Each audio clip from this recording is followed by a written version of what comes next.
Hello, and welcome to Tupcast, the Untitled Podcasters podcast, where we talk about movies and get heavily off topic while doing so. My name is Andrew. I am one of your hosts today. Along with me, my two hosts who appear in every episode, Colby.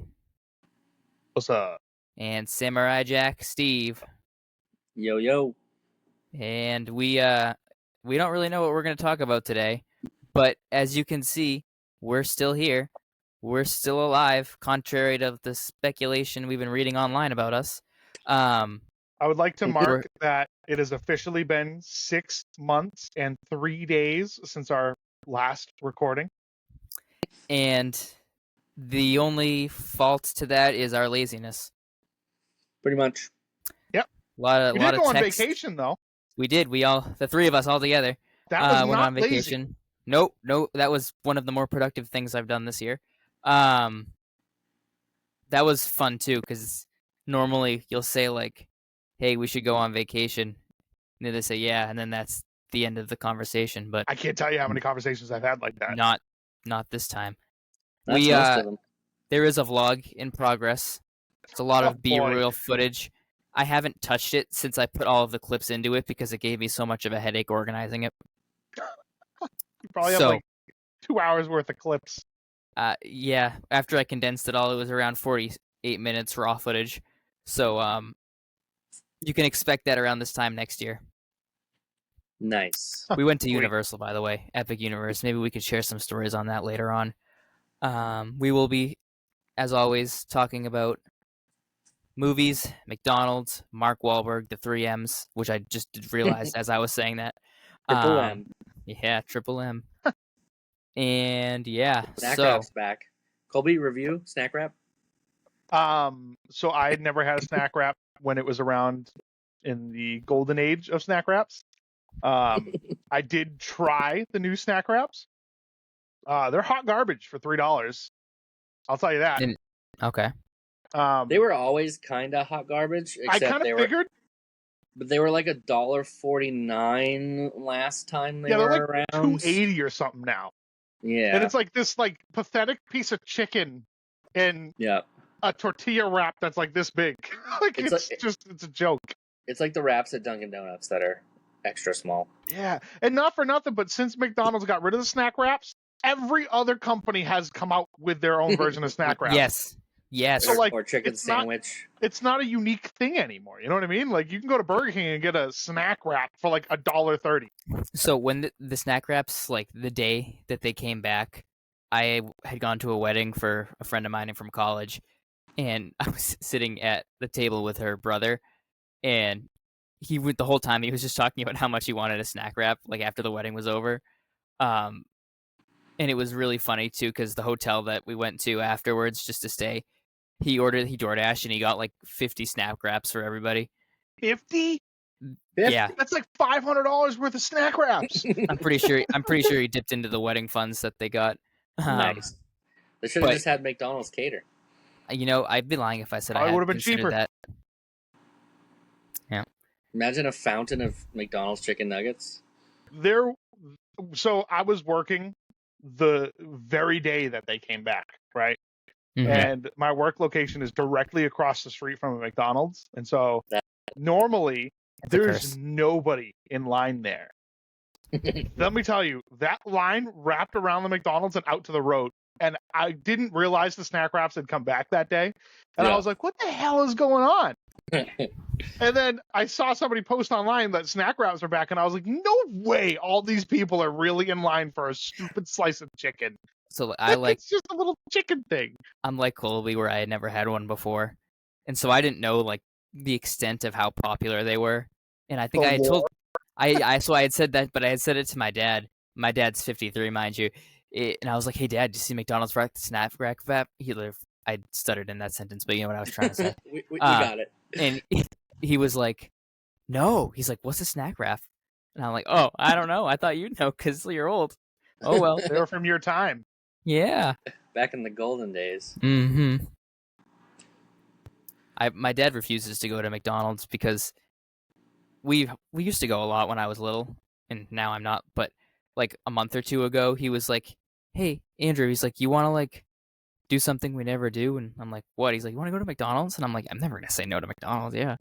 So we go and we order drive-through, and it was like $15 for the two of us. And he was like so angry. He's like, "You better enjoy." His exact words: "You better enjoy that burger because it's the last one you're getting from them." Wait, $15 for two people? I feel like that's not bad for McDonald's. Yeah, it's pretty good. See, Usually that's it's $15 for me. yeah. Right. No, my meal alone usually comes to, well, since they increased the prices with taxes and everything. Used to be $5.01 for a cheeseburger, small fry, medium Coke. Now it's like $8.79. I do strongly believe, and I dabble in fast food, all kinds, all the franchises. I'm not a hater. However, I believe McDonald's is overstepping on their pricing. They're getting egregious with their pricing on some of their food. Like, it's not okay. I never thought I'd hear myself say this, but I might be getting sick of McDonald's. I went today with my friend Sam, and for lunch we were just sitting inside eating, and then it just like I just wasn't hitting. And granted, I don't know. Well, yeah. Also, like the problem with McDonald's specifically, it's the quality. I swear on my life, the quality is different every time you go, and it doesn't matter which locations you go to. I go to the same location, and every time I go, it's a different quality. So, like, you're paying that price for something that you're not even going to be guaranteed is fresh garbage. It could be garbage. I only paid 30 cents today because I have the rewards app and I had over 10,000 points to use. So I got a Happy Meal. I got a Happy Meal for free. I just had to upgrade the drink to a medium size, so I had to pay 30 cents for that. Nice. Yeah. Do they still have the play place in the one next to your work, Colby? No? Maybe actually. No, they might. You don't check it out? You don't play? No, I haven't gone in there in a long time ever, actually, so I'm not familiar with the play place over there. That was a big deal when I was a kid. That specific McDonald's, that specific play place. That was the one? That was like because we lived probably like a half an hour from there. Yeah. So like it was an event to go to that McDonald's. Because like when you went, my mom was like, well, when we go, it's like a 2-hour trip. It's not like because we're going to play for an hour. Yeah, you're not going to walk in there for 5 minutes and leave. Right. And then in the parking lot next to it where there's like the Dollar Tree and whatever's there, Precinct 19 or something. There used to be a really cool arcade called Replayed. Oh, I've heard of it. So we used to go to McDonald's, play for an hour, go to the arcade. Like that was like a whole day. Make a whole trip out of it. It'd be like a half day of school thing. It was like a momentous occasion to do. Like, hey, do you want to go to McDonald's? And you're like, as a kid, you're like excited. You're like McDonald's. But then every once in a while, my mom would sprinkle in with the play place. What? We're going to the play place? Like it was like an event. Like an excursion. Call your friends. And my mom was always like, call your friends. We'll pick them up. We'll bring them. Cool. Because you could get a Happy Meal, like 4 or 5 Happy Meals for like less than $20. Happy Meals are like $9 now. I know. Seriously. Crappy toys too. You guys ever see the John Mulaney skit where he talks about like going to McDonald's with his parents? No. He's like, when I was a kid, he's like, my brothers and my sister and we had a full car, and every time we drive by a McDonald's, we'd start chanting, McDonald's, McDonald's. He goes, and then one time, my dad turns the car into the driveway. We're all like, yay, yay. And then he pulls up to the drive-thru and he goes, 1 large black coffee. And that was it. That's messed up. Like that. I'm like, if my children ever ask me to go to McDonald's, I can't say no. But, that's that. I'm right there with you. Yeah. I never turn it down. It's a weakness. I admit I have a problem. Also, going back, I don't think you should bring your dad to Five Guys anytime soon. He'd probably freak out. He might actually drop dead on the floor. I think he's a little more aware that their prices are high. They're like a high-end pizza. But it's like $15 we'll go there, for just a burger. That's usually like we'll go there if it's my birthday and I ask to go there, and that's the extent of it. I mean, other times, like him and I, we go to Red Robin a lot. I really like Red Robin. Yum. I'm a Red Robin supporter. We have a Mustang, and so it's nice just to drive to Plymouth, like put the top down on that thing and go there. Nice. There's also a Five Guys like right there too. But, there is. Yeah. That whole like lot in Plymouth, they has like everything. They have the Wendy's. The Wendy's that looks like a house. Yeah. Nice. That's 10 minutes to McDonald's right there. Mm-hmm. All right, 10 minutes, Mark Wahlberg, go. On my way home tonight, when I was driving home from work, Oh, I know. Dead serious. I swear on my life. I was driving home and I was thinking, you know how like some people like randomly see a celebrity out in the wild, right?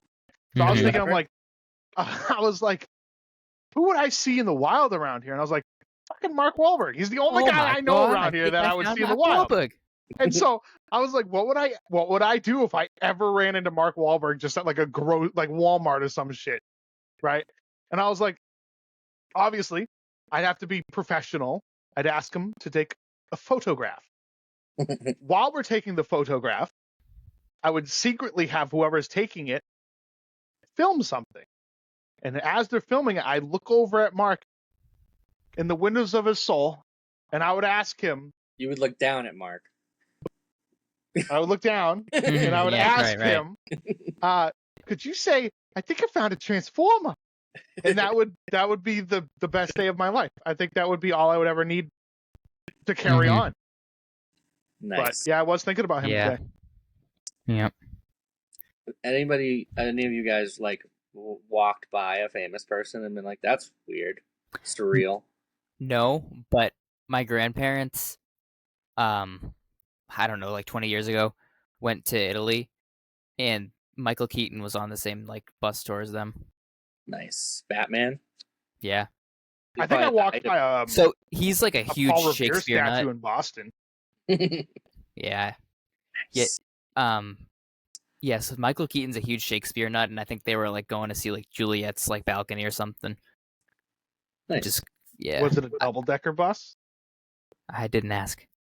You should find out, because that could be crucial information to the story. Because I'll text my grandfather right now, but he's probably sleeping. Even more important, was it a purple triple-decker bus? And that's a bit of a stretch. I don't think a triple-decker bus could turn in Italy. You wouldn't without know. falling over. No, Unless you're right. You find out. You're right. That's what I'm gonna do now. I went to a coffee shop in South Boston, probably like 15 plus years ago now, and Ethan Hawke was in line in front of me. Huh. Yeah. He was filming a movie in town, which like we knew. Yeah. Like as a community, we were like, they're filming this movie and Ethan Hawke's in it. So like people were like kind of looking for him, essentially. That's always been like a thing with movies filmed in certain areas. Sure. But he was just like in line at the coffee shop, and I was like, that's Ethan Hawke. Like, that's awesome. I didn't say anything to him. Yeah. He just looked like Ethan Hawke. I don't know the whole details of it right now, but they are filming a movie in Rhode Island that M. Night Shyamalan's directing. I think he lives in Rhode Island. He might have, because they sent me a thing to be an extra to live there? You have the money, you can live anywhere. Right.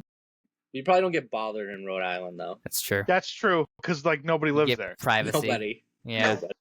Because who would want to live there? And like you're close enough to New York and Boston, so you're good. Right. Yeah. Good point. He probably has like a sprawling, like, you know, cliffside Batman manor kind of thing, you know? Mm-hmm. I don't know. Sounds cool. Yeah. No. Go ahead, Andrew. Sorry. I was just saying, I got a call, like an offer to be an extra in it, not like to actually do it, but just to sign up for it. So that's how I found out about it. But I thought that was just interesting. The shoot's next week, so I'll probably find out the day before. That's usually how that stuff works. But you did sign up? Yeah, I did. I put in, said I could go. Nice. Say, yeah. It'd be great if you got like murdered in an M. Night Shyamalan Wouldn't movie. that be so much fun? I would, that would be tell pretty all cool. my friends. So I'd be like, I know this guy that dies in this one movie. But I already told you two, so that's about it. There's a 50% chance you won't like the actual movie, but you'll like watching this guy die. Mm-hmm. Right. Because he knows me. That would be pretty legendary, though. It would. Like you. I mean, I'm a cheeseburger and Adam Sandler, and that it's hard to top that. But you see movies now where like no-name actors essentially play like a small role where they get killed, and you're like, wouldn't that be awesome to just be that guy forever? Like you could just tell everybody and anybody, show them. That'd be great. Yeah, that's like I've told the story before when I went to Salem, the lady who was like doing like our bus tour was like, "There's a lot of movies get filmed around here, like Hocus Pocus." She goes, "Has anyone seen Hubie Halloween?" And I naturally just put my hand up because I'm not gonna, be that guy. And a whole bunch of people on the bus do too. And the driver's like, "Oh, sorry, you had to sit through that 2 hours of crap." And all things considered, it is a terrible movie. But I'm in it, so I have to defend it. Aren't they making a second one? Yep, but they're filming it in New Jersey, so Oh. a little salty. That's what they did with Happy Gilmore too. They filmed it in New Jersey. I think that. Sorry. Does he like live there now or something? I don't know, but he must have like a contract or something that he signed because he signed that big Netflix contract, and I think that's up soon. But the last couple he filmed were in Georgia, so I don't know, New Jersey. So I don't know what the deal is there. But I mean, if they ask me to reprise my role, I'll gladly suit up. Mr. Cheeseburger, please get him on the line. The best, anyways, just to finish that story. I just kind of gave her a stern look, and then my dad, who's sitting at the front of the bus, goes, "The kid in the back, he was in that movie." And then, like, the look on her face, like, you just saw, like, the blood leave her face. But the best part of that was after we got off the bus, there were, like, these tourists from a different country who, like, asked for my autograph and a picture with me because they thought I was a celebrity. So I gave it to them.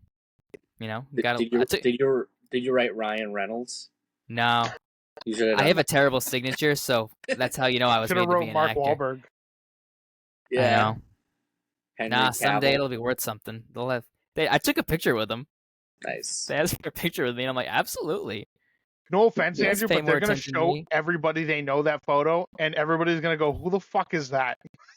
Oh, he's some big guy over in America. Yeah. Oh, that's great. Yeah, it was great. You guys seen any movies recently? Funny you should ask. In the 6 months and 3 days since our last episode, not a single movie. Let's see.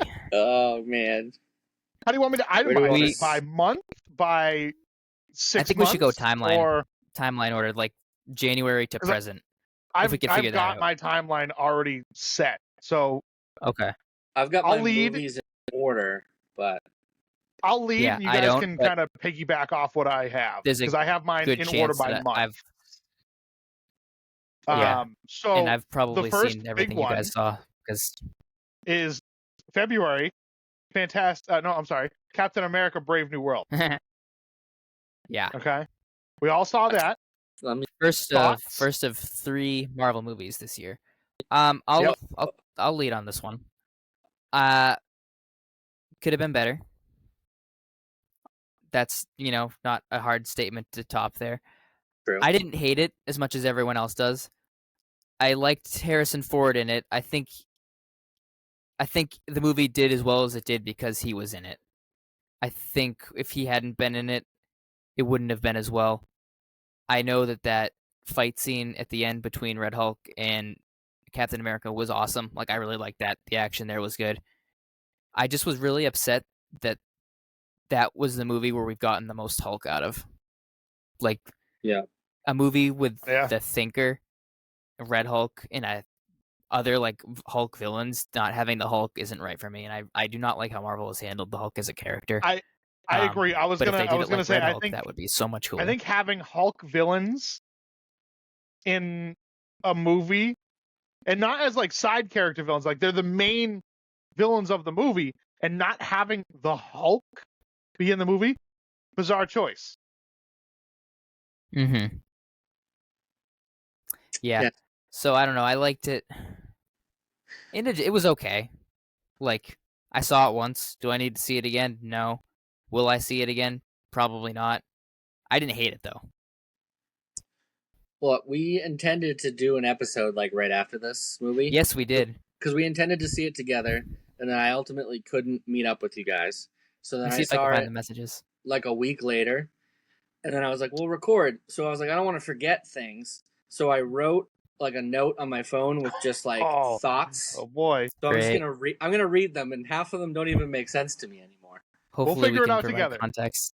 So the first thing I wrote was too many phone calls and useless exposition. I can see that. There was phone calls on top of phone calls from what I remember. Mm-hmm. Like, everyone was answering a smartphone. I hated that the Widow character was like a tiny child creature. She was like Yeah. 4'2", and it just didn't like fit the like. It just didn't make it. She it was killed- short. She was too short, and she looked Mhm. like a child. Like it was killing me. Yeah, it And then was I She's wrote- got a strange. thing Nothing against against the midgets. actress, Who are the but for a superhero movie, having somebody that small, no especially in contrast with like Captain that America noticeably small. and the Hulk, she was literally like 4.5 feet tall. Excuse me, lady. We already have Ant-Man and the Wasp. I know, right? And I also wrote God she damn. should have been the one to calm down the Red Hulk, like the Widows. Yeah. No, How I they have agree. that like Ability. it would have been cool. Yeah. And then I wrote who the fuck are the others? Too vague and uninteresting at the end of the credits. I don't even remember that. I don't remember what was that the is. end credit? I don't know. The others. I don't know. I'll look See? it up. I have no a idea clue. what you're talking about. Right. That's- But it made sense when I wrote it for sure. I wrote. Oh, it was when they're on the raft and then his daughter comes out. was that What's her name? So you must The be Hulk's talking about love something else interest. then, Steve. Yeah, I think I'm talking about like post credit, like at the end. I don't remember though. I have no clue. Okay. And then I wrote, "Can't believe this is a direct sequel to the Incredible Hulk." I can't believe that. Yeah. Like a direct sequel to a movie nobody liked 15 years later. That they Insane. essentially tried to write out of the universe. Right. I had never seen the Incredible Hulk movie but I did watch it prior to this. It's not terrible, but it's It not. wasn't. I think I enjoyed it because of how much hate it gets. Right. Not to say like I liked the deep. It was a very like psychological film, and I appreciated that. Yeah. But still, like, make him smash. That's what people want to see. Yeah. I have some positives on here too. It's not all negative. Oh, let's I hear 'em. wrote, I got hair tingles when they mentioned adamantium. Okay. Yeah. Because I was like, Wolverine's claws, X-Men, like we're getting there. We're getting close. I wrote the best part of the movie is when Bucky shows up. Yep. For the And he for the literally I was gonna say 14 that. seconds. Congressman. Yeah, but it's the best part. Like It was- you're like, Yep. it's Winter Soldier. Oh, I know that guy. If they had kept, it would have been way cooler if they kept Red Hulk out of the promotion of the movie.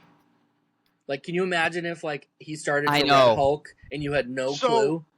I Like, do that would agree have with been you. insane. They could have gotten away. I was just gonna say they could have gotten away with that too because Ross is an established character. Right.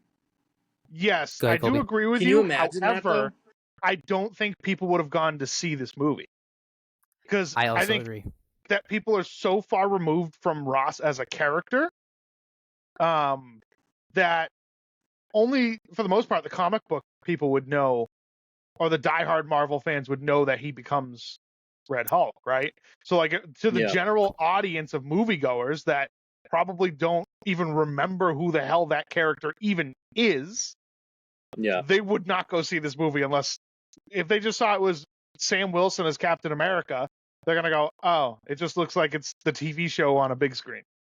You know what I mean? So like I Mhm. think having the Red Hulk in the promotions makes people go, oh, well, this is probably a more of a big deal movie than if it were just Sam Yeah. Wilson in all the promos.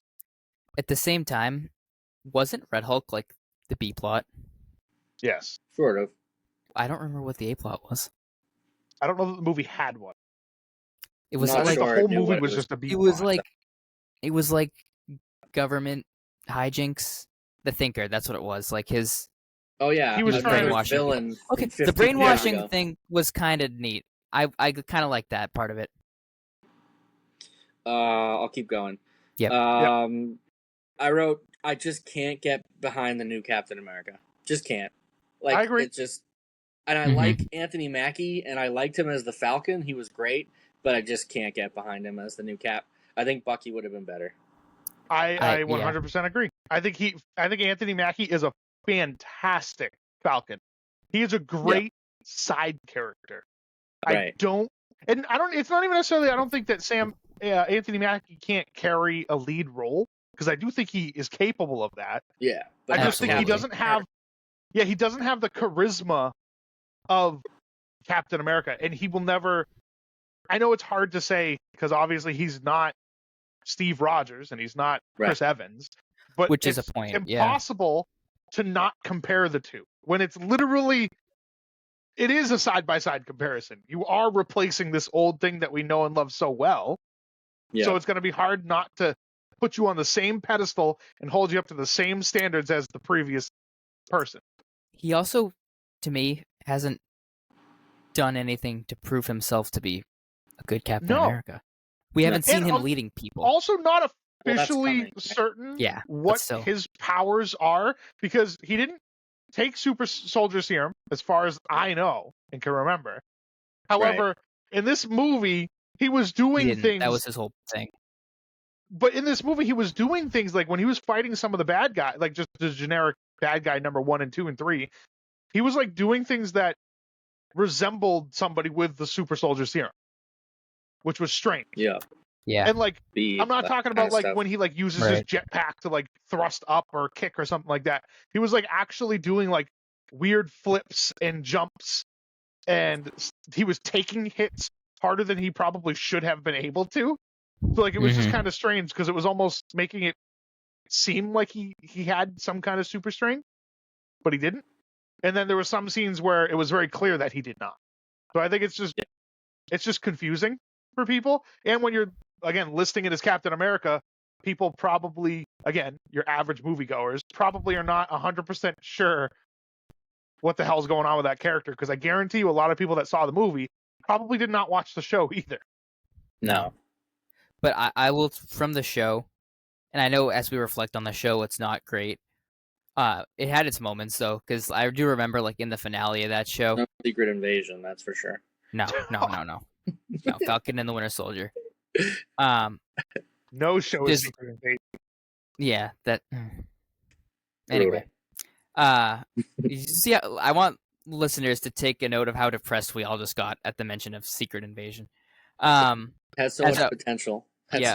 So much. A show about Nick Fury. So that much hurt. The trailers were good though. They got Daenerys Targaryen, and they still messed it all up. Yeah. All right, continue. I don't even know what I was gonna say. Oh, like there's a scene in Falcon and the Winter Soldier where he barges into a room and the guy's like, "Who are you?" And he goes, "I'm Captain America." And he has the suit. I think it's the first time we see him in the new suit, which is cool. I like the suit. I like the suit he has. I'll give it that. Yeah. I just don't like his the goggles and the I don't know what you want to call it, the hood or whatever it is, the helmet kind of thing. It just doesn't look that cool. It just looks dorky. At least when it looked dorky on Chris Evans, it was dorky on somebody who looked like cool. He could literally fight the Hulk fist to fist. Right. You know, like that guy was built. So it was kind of like, it was kind of meant to look dorky, but on Anthony Mackie, it literally just straight up looks dorky. Yeah. Right. And then I'm also, I'm so sick of the CGI helmets that everybody has nowadays. It looks tacky. It looks bad when they're using them. I don't like it. And that goes for all superhero things. I've seen a lot of people on the internet posting about them, and every time I see it, it just makes me more upset that I witnessed them in every superhero movie that's ever made nowadays. So hopefully going forward, we get rid of those. We can only hope. Use real helmets. Yeah. What else do I got? Total waste of Giancarlo Esposito. He was like bad guy for a quick hot second, and then he got captured and like led them somewhere. And he was in all the marketing. Well, so they shot the whole movie without him in it. He wasn't even cast. And then they cast him for reshoots and like forced him into the storyline. That's how they made this movie. What was the point? I have no idea. He was supposed to be a bigger, badder villain, and then the Mando stuff took off with him. So then he dropped out, and then there was a lot around it. But yeah, they like shoehorned him in late, and they were all reshoots. He wasn't even good in Mando, because I'm assuming it was for season 3. Probably. I don't know. But I just wrote a total waste, because he's a great actor, and I like him in things. But it was a waste. I wrote the ocean battle sequence was probably the best action set piece. Remember that, like, around the fighter jets and stuff. Enjoyed the Red Hulk battle and destroying the White House and smashing and stuff, but it's never even gonna be a close fight. Like the Red Hulk versus Captain America, like it's not. It's not even close. Super soldiered Captain America. Right. It doesn't make any sense. The Falcon actor is cool, but like he needs way more story to go anywhere. Yeah. I liked him. Like I thought he was good comedic relief, but yeah, the comedic relief didn't feel needed. Really cool that Captain America's wings had like the Black Panther treatment. Like I thought that was cool. That was a good element callback that they added. I like that whole thing. But then, why does Falcon, the guy who's less trained, have like a terrible shitty suit with no armor, no nothing? I know he's not the Falcon yet, but you'd think like they'd suit him up better because he's not as good at it yet. But he gets probably a shitty suit. He's like the rookie. I didn't get that at all. I'm like, you gave rookie of this universe. way less armor. And then I just wrote hokey modern elements, selfies, bad music choices, and slang. So I remember there was like selfies involved, and the guy, the original, remember the original super soldier that got arrested because he got brainwashed? Isaiah Bradley? Yeah. Like I liked his character. I liked his character, but like the phone elements of it, it was weird. Oh yeah, that was. This is clunky. Like you should have done something else. Yeah. There's no way that when guy did this movie go into smartphone. production? Because it has COVID movie written all over it. Yeah, that's probably why. Like this feels like a movie that was in production during COVID. It just like it feels so unfinished and like chopped together. Like it almost like they had like 10 different ideas and they didn't know which one to go with. So like we're gonna sprinkle them in everywhere. Yeah, that's exactly what happened. My overall takeaway from this movie, aside from it being mediocre as hell, is at the end of the day, I don't care if I ever see those characters again, which is not a good thing for a superhero movie that's supposed to be intertwined and connected to this overall story. This movie was supposed to show us Sam Wilson as Captain America to show how he's going to lead the Avengers, and it didn't do it for me. Exactly, No. and that's the thing. I think it's sad when I walk away from it and I go, I probably don't care if I ever see Sam Wilson's Captain America ever again. I just don't. The character doesn't intrigue me. Like I said, he's not awful, but like there's nothing special or exciting about it. We've had a Captain America we know is better. Yeah. So it's hard to replace it.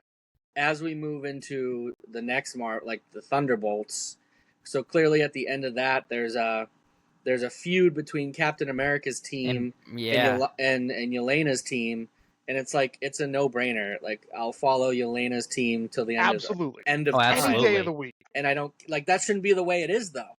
Like and it should be Captain America. That if we're gonna be fair, both of these teams consist of side characters. Yeah. Neither of these teams consist of main characters.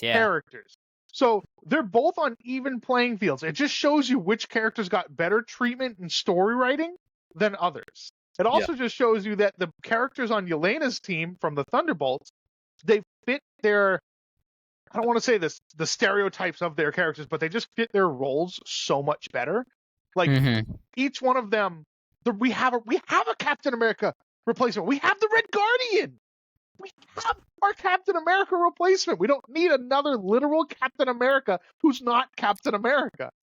The we'll get to the Thunderbolts later, but the banter between him and John Walker about and Bucky about the serums, John Walker too. The serums that they took was just awesome. So let me put this on the board. We have 3 Captain Americas. 3. Well, he's technically U.S. agent, right? Yeah, which is the same thing. Same thing. He has the serum. The only thing he's missing is the vibranium shield or whatever it is. Steve Rogers might still be alive. Kill me. I don't want to say. We don't need 4. All right, you already ended one of them. Let's move on. Secret Wars. See him walk out with my old man Cap in the suit.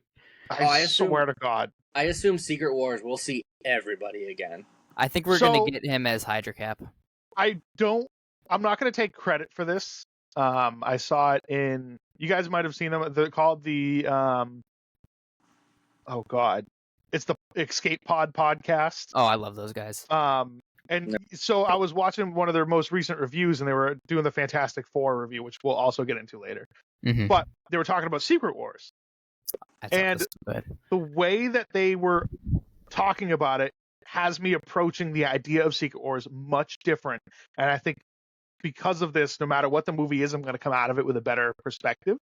So the way that they're talking about this is everybody's comparing this movie to Infinity War and Endgame. Mm-hmm. And it's because of the scale of the movie, the amount of actors, the amount of characters, all the, cameos and all that stuff. However, story-wise, they were saying that this movie is going to be more of like an Avengers movie, an Avengers 1 movie, or even an Age of Ultron movie, where it's, yes, you're getting all these characters and stuff, and there's going to be a lot of, nostalgia bait with old characters. But this movie is supposed to be setting up future events, allegedly, until the MCU reset. Interesting. Reboot. But it's yeah, and so rather than it being like rather than it being like an Infinity War and Endgame where it's a culmination of all these things coming together, we're getting a lot of characters in this movie that original characters from like the X-Men movies and stuff that at this point are almost over 2 decades old. Where it's more of like a first team up mission, like the first Avengers movie, rather than more closely to an Endgame where it's the culmination of 10 years of building and getting to know these characters. So like, I think going into Secret Wars, we have to look at it a lot more like it's not Endgame. It's not going to be Endgame, even if it tries to be Endgame. Can I ask, were they talking about Secret Wars or Doomsday for that? Oh, I'm sorry. Yeah, Doomsday. Okay. Yep. Because they're saying that Not Secret Wars is going to reset the MCU, which are... Yes. I totally meant Doomsday. So no, Doomsday, that's fine. I just wanted to clarify. It more like an initial team up kind of movie rather than an Endgame style movie, even though it is hard to compare because just the actual scale of the movies with all the characters and everything are going to be very similar. But I think going into it with the perspective of it's probably going to be more on par with an Avengers 1 kind of movie where it's just all these random people teaming up for the first time. It might not necessarily be the smoothest movie. I could be totally wrong, but like when they were just explaining it like that, definitely go check out their episode. They do a way better job of explaining it than I do. But the way they break it down and explain it, that makes so much more sense. And I feel like if we go into Doomsday expecting it to be an Endgame or an Infinity War level movie, like as far as quality and experience goes, probably not going to get that. We're going to get a lot of nostalgia just because we're seeing a lot of these random characters that we haven't seen in decades. And we're going to see some of our favorite actors come back. RDJ, all these, Chris Hemsworth, I think is Thor's coming back. Like all these main staple characters.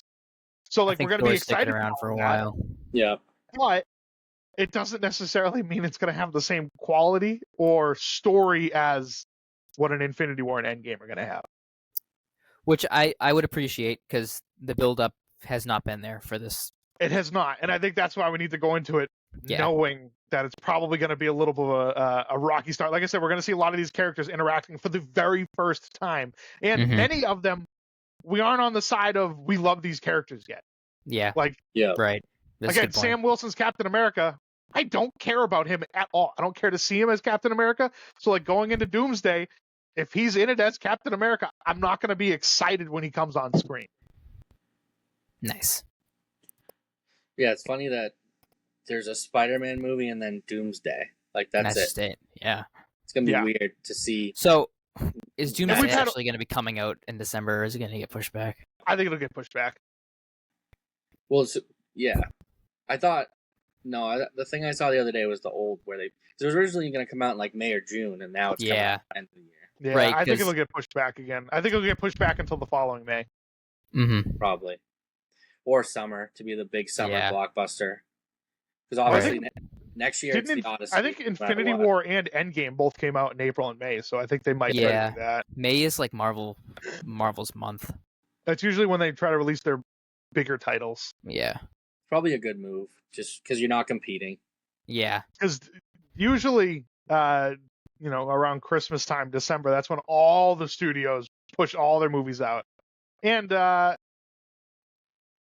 it's 2026 December, right? Yeah. That it's allegedly coming out? Yeah, not Okay. this year. Yeah.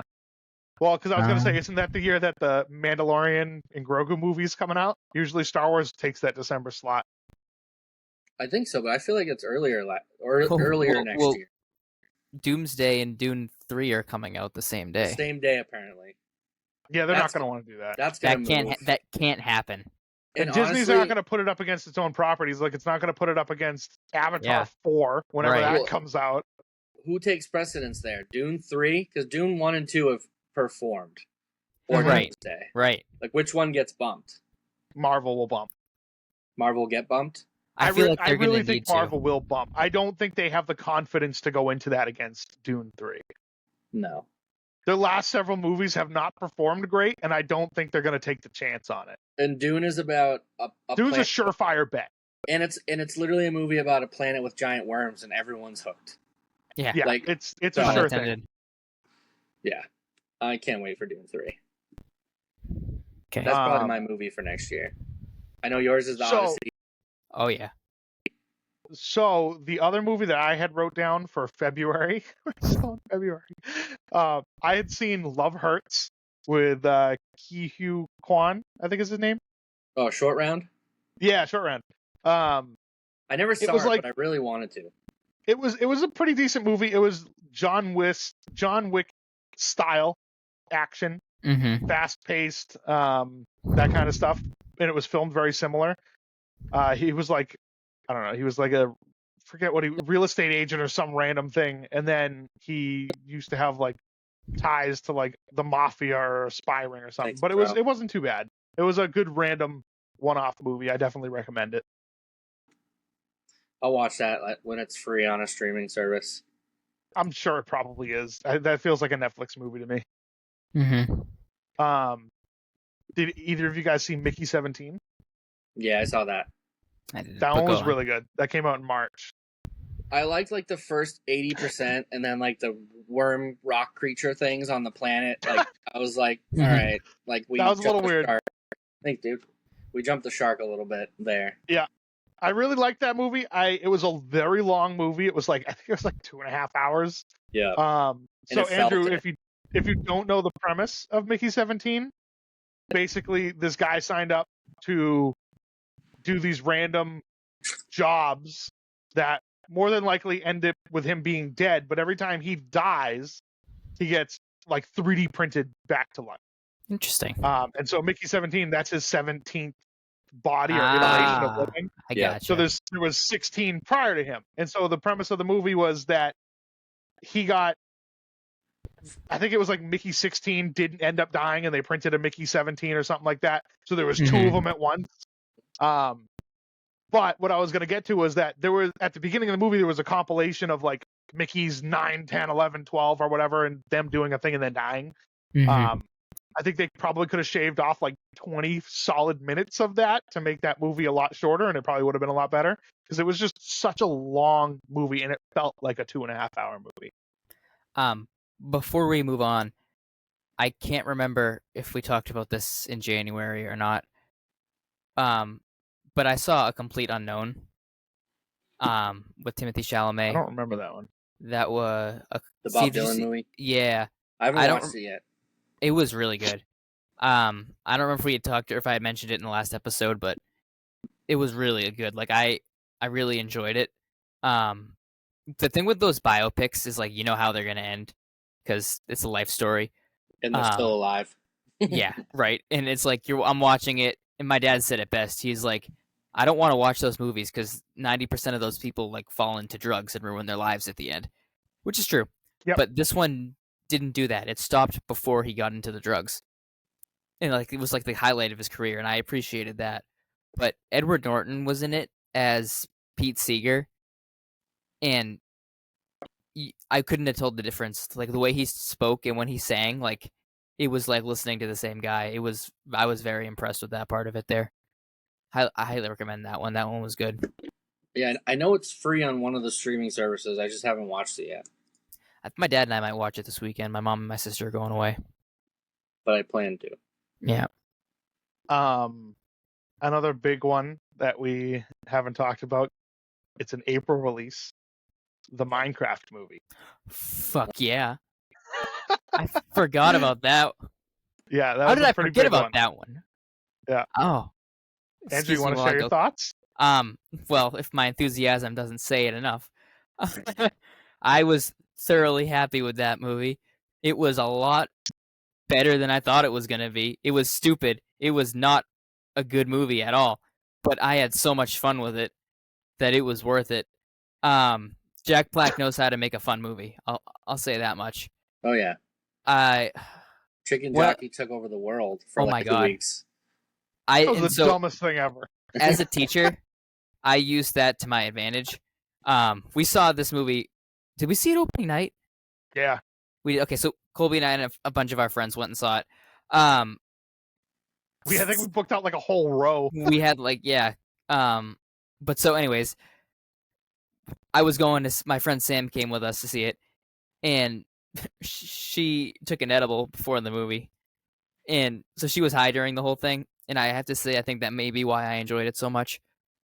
But like, I wasn't expecting Jason Momoa and Jack Black to be 69ing in that movie. I don't know. It was just great. But the chicken jockey, I honestly, that day at school, I was like, to my kids, I'm like, what are you guys doing? Anything fun this weekend? One of them was like, I don't know about you. I said, I'm going to see the Minecraft movie. And one of the kids was like, oh, really? Me too. And I'm like, oh, where are you seeing it? And he said, I'm Randolph, which is the theater we go to. And I was like, oh, what time? And our showing was at like 7:30 or something. And he said that his was like at 8:10 or something. And I'm like, oh, cool. That's no problem then. We're walking out of the theater after the movie, and I just see him depressingly walking around. And I'm like, dude, what happened? And he looks at me. He's like, I couldn't do it, Mr. Mort. I'm like, what do you mean? He's like, it was just so bad.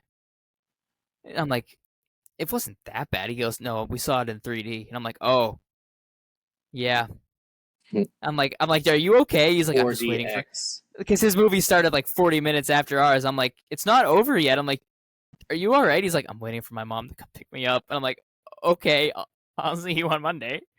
But so then Monday comes around, Get and I'm with safe. I'm like to the kids, and the kids are like, what'd you do? And I said, I saw the Minecraft movie, and one guy was like, oh, and I went, yeah, chicken jockeys. And whatever the other quote was, I yelled that out too. Didn't hear a word of it for the rest of the year. Nice. Made it not cool. I think it was a movie for sure. It was. I think that movie perfectly encapsulates the formula for just being a movie that turns into a meme, and that's all it is. Mm-hmm. I truthfully don't think there was anything redeemable about the movie. I disliked it from start to finish. I went into it knowing I wasn't going to like it simply because I didn't like the animation style off the bat.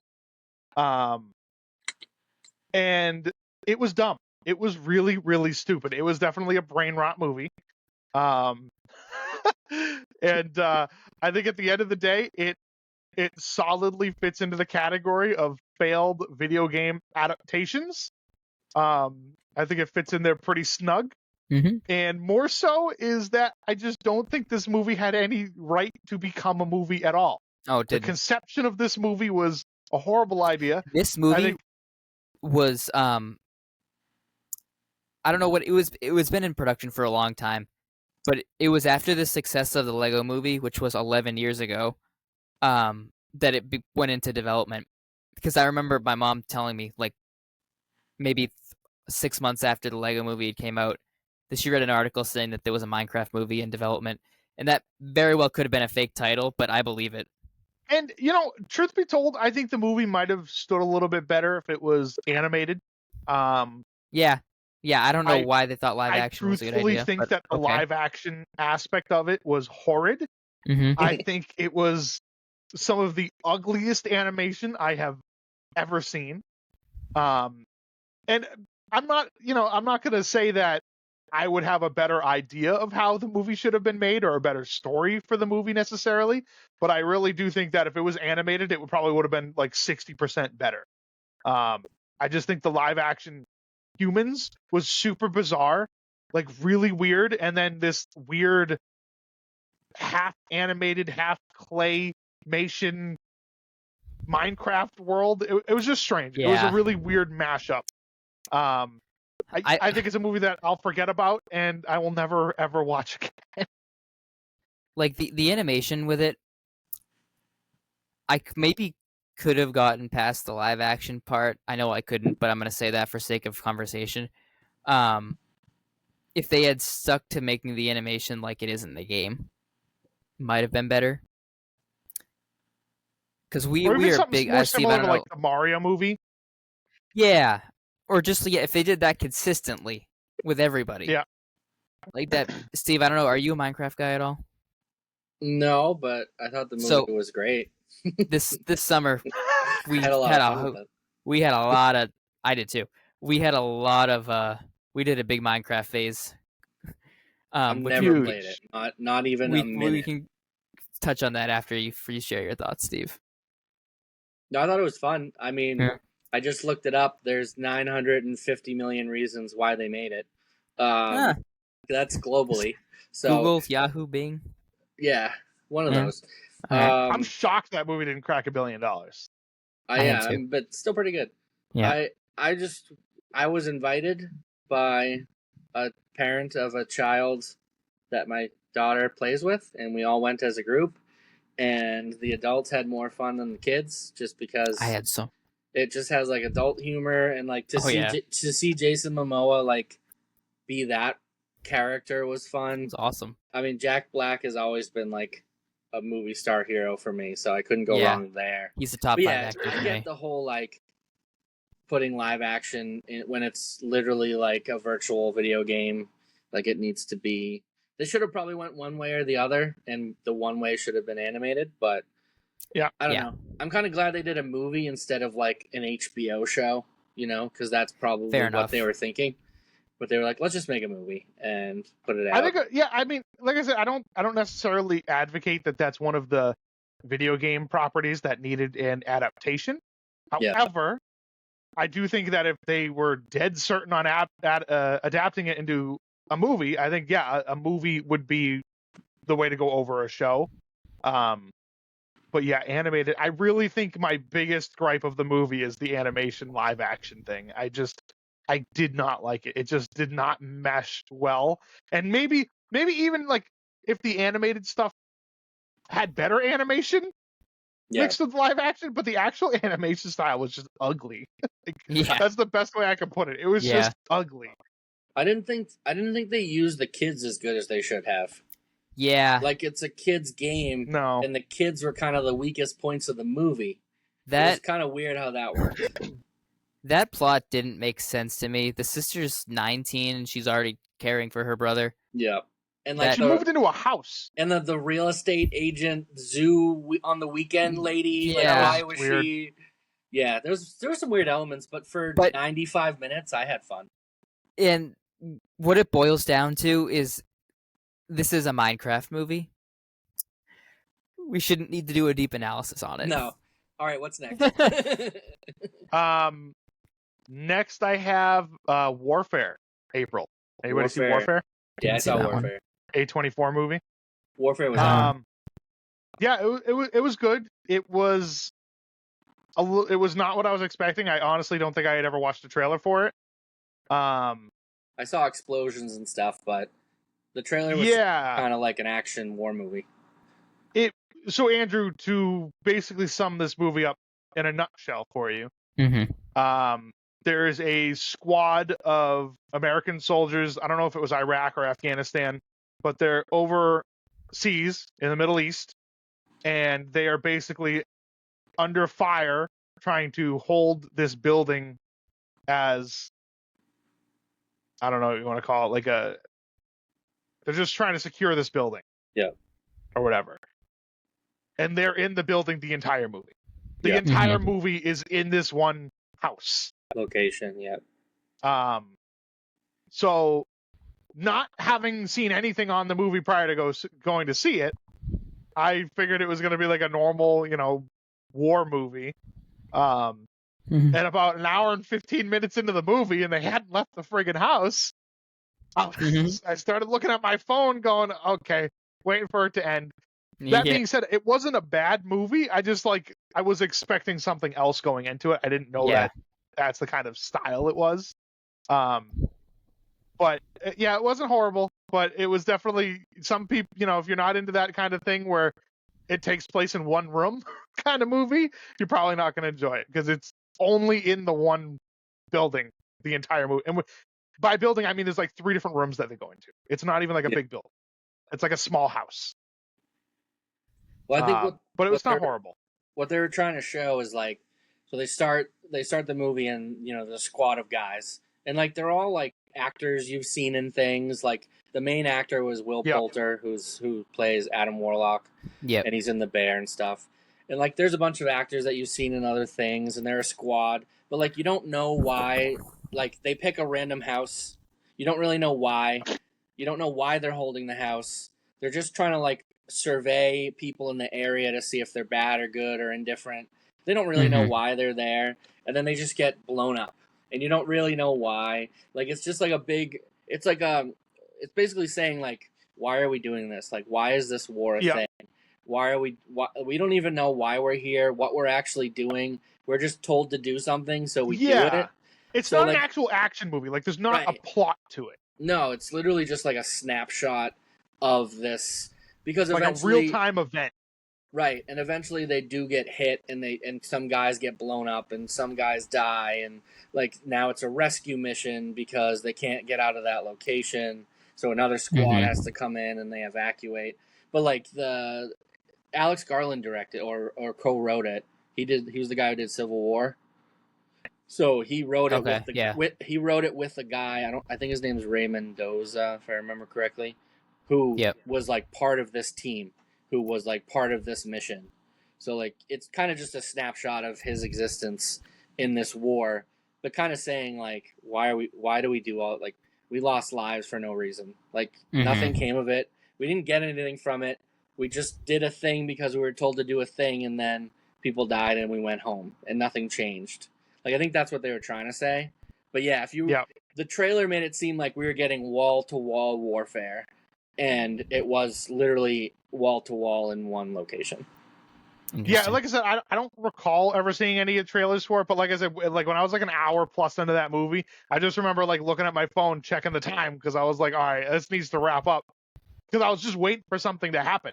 Yeah. Like there literally was nothing happening.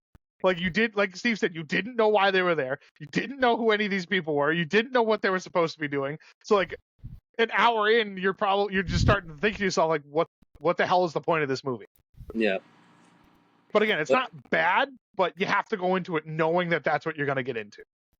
Yeah, it's a no plot snapshot of a day in warfare. It's almost like watching a documentary. Yeah, with good actors. Other April release, the big one, maybe movie of the year, Sinners. Yeah, for my money, it's still the best movie of the year. I'm putting that as my number one movie of the year. Never would have guessed.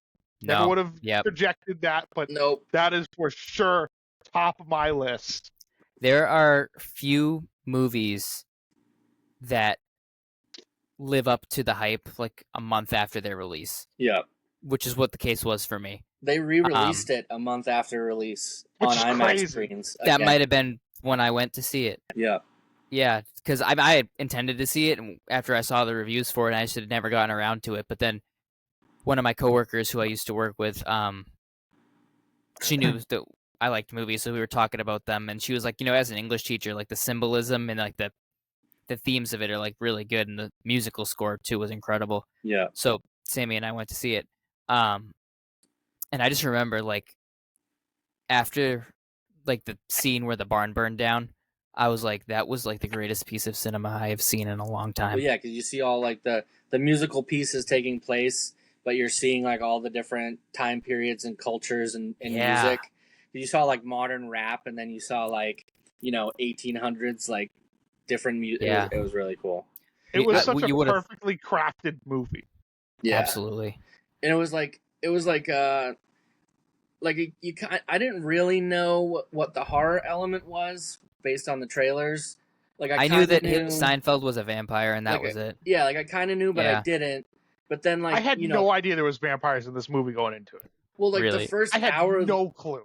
the first hour of the movie is like a pretty like standard period piece movie that's leading Yeah. to this With some like hints of Right. like mafia gang and stuff like that. Right. yeah, and like it's gonna be we're opening a club and we're gonna have a big party, and then out of nowhere the guy just KKK eats shows a up. guy, and I'm like, oh yeah, I forgot this is like a horror Yeah. movie, and then it like flips the script, and it just yeah, like that whole like the last hour of the movie is like perfect cinema. Yeah. So I remember seeing trailers for it, and I remember it looking phenomenal, the trailers. And again, I thought it was just that first hour. Like what you just explained, I thought that's what the movie was. Yeah. Had no idea. I knew it was rated R, but I didn't think anything of it because most movies nowadays are. So like I was like, all right, it's gonna be like a more adult themed movie. And I had no idea there was vampires. I had no idea it was that kind of horror movie. And I think Cassie might have mentioned like in passing that there might be vampires in it, but like I didn't really think anything of it. Because she talks about Twilight.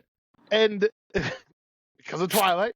And we're watching it, and all of a sudden, the guy like falls out of the sky, and the natives are chasing, the Native Americans are chasing him, and I was like, this is weird. All of a sudden, like out of nowhere, it's literally halfway through the movie, and then he gets into this house for safe harbor, and he literally eats somebody, and I go, what the hell are we watching? I was like, okay, so this movie took a turn, and I was like, I'm gonna hate this. Yeah. I thought Michael B. Jordan had a twin brother. But they handled it so well. I've never seen a vampire movie that portrays vampires in such an interesting, creative way. Yeah. It's pretty straightforward. Like it's not like complicated. It was. But like most vampire movies are so cheesy and corny. Yeah. That they're just hard to watch. This movie was like actually not only my movie of the year, but like it might be one of the best monster movies I've seen. If you want to classify it as a monster movie. But it's anybody that has not seen this movie, you have to go watch it. Yeah. Well, I wish you could experience it in a theater. It also has like one of the best mid-credit scenes of all time. Absolutely. When they like roll into the club and he's playing jazz. Yeah. Wild. Like, modern day. I was like, this is like a whole nother level of mid-credits. That was And I was awesome. And even the post credit scene of just him playing music. Great. I was like, there's just nothing better. Like Marvel can't even touch this. Like nope. And you know Coogler did obviously Black Panther, so he's familiar with the mid credit, post credit kind of like we're kind of over it, but he crushed it. Like it's just what I wanted from those mid and post credit scenes. That's everything I would want. But when they opened that door and Haley Steinfeld and Michael B. Jordan walked in and it was like modern day and they had like the 80s haircuts and hairstyles, I was like, oh, this is because it's like world building. Even if they never make another one, like you could make a dozen of these if you wanted to, as long as they're done like that. I would also like to preface for anybody watching this, all 7 of you, that we are obviously talking spoilers for these movies. However, we're 6 months post movie release, so kind of on you. Yeah. If you listen to us, you should know we don't give spoiler warnings because our episodes come out months after we record them, which are months after the film has come out. That's right. So the other movie I would just like to shout out. I saw Revenge of the Sith in theaters for its re-release. I also did. I hate that I love that movie so much. I took Amelia, and she had so many questions. That's awesome. I would imagine. Awesome. Yeah, I would imagine. But it was great. We had like a hell of a time. I'm gonna let you in on a secret. After I walked out of the theater, I still had so many questions. Yeah. George Lucas has never done me any favors. It's so fun to watch on a big screen, though. Any Star Wars movie. It doesn't matter how bad they are. It's fantastic just to see it on a big screen. Yeah. The other April movie that I did see is another video game adaptation, Until Dawn. I saw the trailer. It was I thought it was a cool concept. It was all right. I think the game is so different. They just basically took the idea from the game. It's not like a straight adaptation. Because the game is and like a pick your own adventure, right? Not necessarily. It could be. So the game, it's focused around the butterfly effect. So I love the butterfly effect. Every I'm so fascinated choice by that of dialogue you make, every action you have the characters do, affects the ending of the game. The game I love has, that.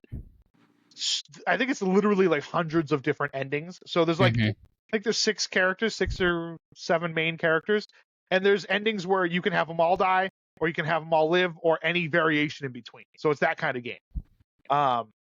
If you haven't played the game, I recommend either going to play it or watching some of the game, because it's like a movie. You're almost like experiencing a movie. Remind me the name of it.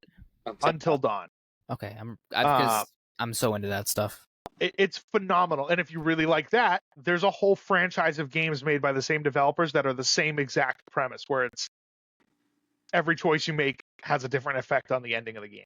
It's awesome. And they're all like movie-esque games. Like you're almost watching a movie, but you're the one deciding what happens.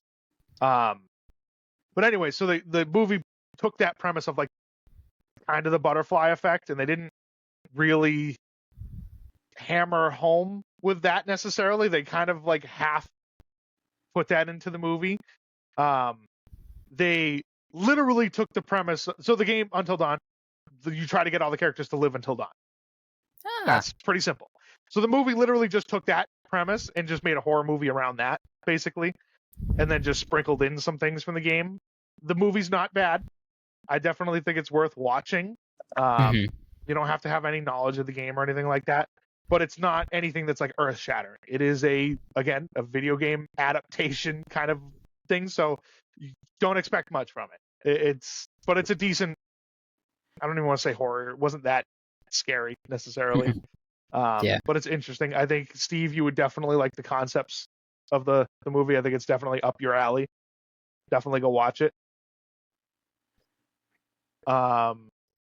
As like a writer, my like goal whenever I create a story that I think is going to be good, I want to have like the butterfly effect be a thing in it, where just like something incredibly irrelevant at the beginning of the story ends up like changing the course of the whole story. Yeah, that's how the game is premised. Yeah. Literally, like at the beginning of the game, you have like, for example, you have the option to throw a snowball at a squirrel or something, and there's 3 options. You can throw the snowball at the ground, you could throw it at the squirrel, or you could literally do nothing and just hold the snowball. And each option has a completely different outcome of the game. You throwing that snowball at a squirrel could kill one of the other characters halfway through the game. Like, and it all makes sense. It's not something that's like, that's a leap in logic. Like the way they write it, it all makes sense. So definitely check that out. I think you would really like that game. Nice. Unless you guys have any other April releases, we can move on to our May movies. I think I got a couple before that. I'll just shout out real quick because I don't think I go for it. Saw them. Did anybody see Black Bag? No. Nope. So it's a Michael Fassbender espionage type movie. Trying to think. The wife is a big actress too, but I can't think of her name right now. But essentially, they work for like an agency, a top secret agency, and they find out that there's a mole. So there's like 6 people it could be, and it's essentially just like a mystery of who done it. But it's just done really well. It's like a brisk 90-minute walk, and you don't really have any clue who did it until like the reveal.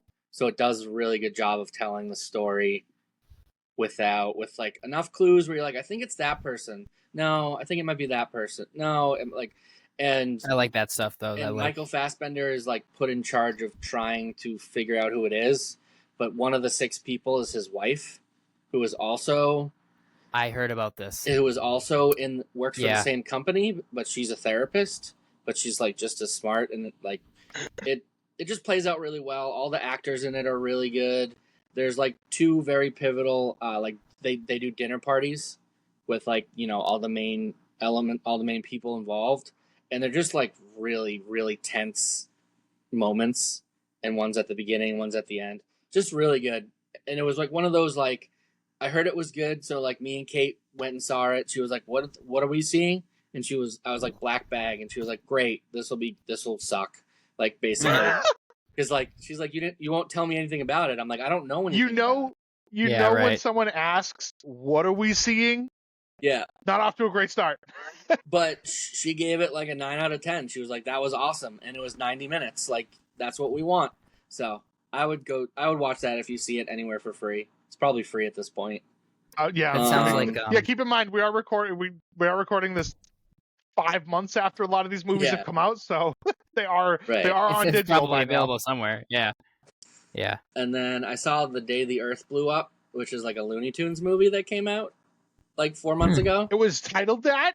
Yep, The Day the Earth Blew Up. It was about aliens coming down to blow up the Earth.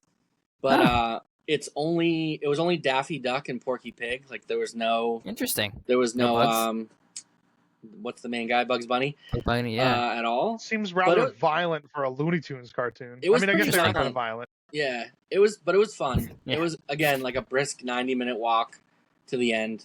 I don't remember anything that happened, but I remember having fun seeing it. That's good. Yeah. Yeah, I mean, I guess they do have a whole show based off a coyote trying to kill a bird, so it's true. Essentially that. Yeah. I saw Novocaine. Did anyone see Novocaine? Oh, I wanted to see it, but I didn't get around to it. I wanted to see that one too, yeah. That's like a fun... So Jack Quaid has like this condition where he doesn't feel pain. So that's why his nickname is Novocaine, because he can't feel anything. Yeah. And he works at a bank, and because he can't feel anything, he's like OCD, because he doesn't want to like bump into a chair and like break his knee but have no clue because he can't feel it. So he's like OCD and weird, so he can't find a girlfriend, and like a girl like falls in love with him overnight. So she's excited about that. She's a new person at the bank. Then she gets kidnapped from the bank. So he decides to go on this like maniac mission to get her back because she loves him. And it's just a wacky, because he can't feel pain, so he is constantly getting hurt, and like he doesn't have any skills. So he's like finding these bad people and picking up their guns but not knowing how to fire them, and then like doing crazy shit because he doesn't feel the pain. Like it's just a wacky, fun, violent movie. There's like a good plot twist in the middle of it that you're like, oh, didn't see that coming. One of the villains is Jack Nicholson's son, who plays like a really good, creepy, like wacko, just like Jack Nicholson would. So that makes sense. Yeah. I had fun with that one. Not something like I would need to revisit too often, but if it was on TV, I like the idea of channels like people used to do, I'd probably stick around for a little bit. Nice.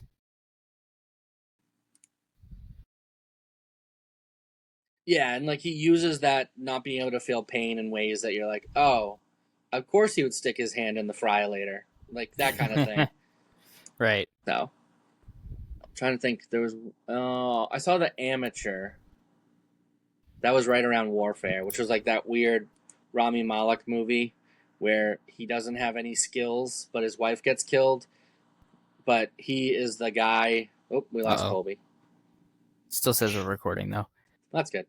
Well, I'll just continue because it doesn't matter. But he works for the CIA, but he's like the IT nerd who develops all the CIA's like recording and like all their cool technology. So when his wife gets killed, instead of like going on a rampage, he uses all his skills to kill the bad guys that way. I like that though. Cool concept, except Rami Malek just doesn't come across as the right casting choice. Yeah, I don't think of him in that role when I hear the name. Just given everything else that he's done there. Yeah. I think I'm caught up now. Yeah. Cool.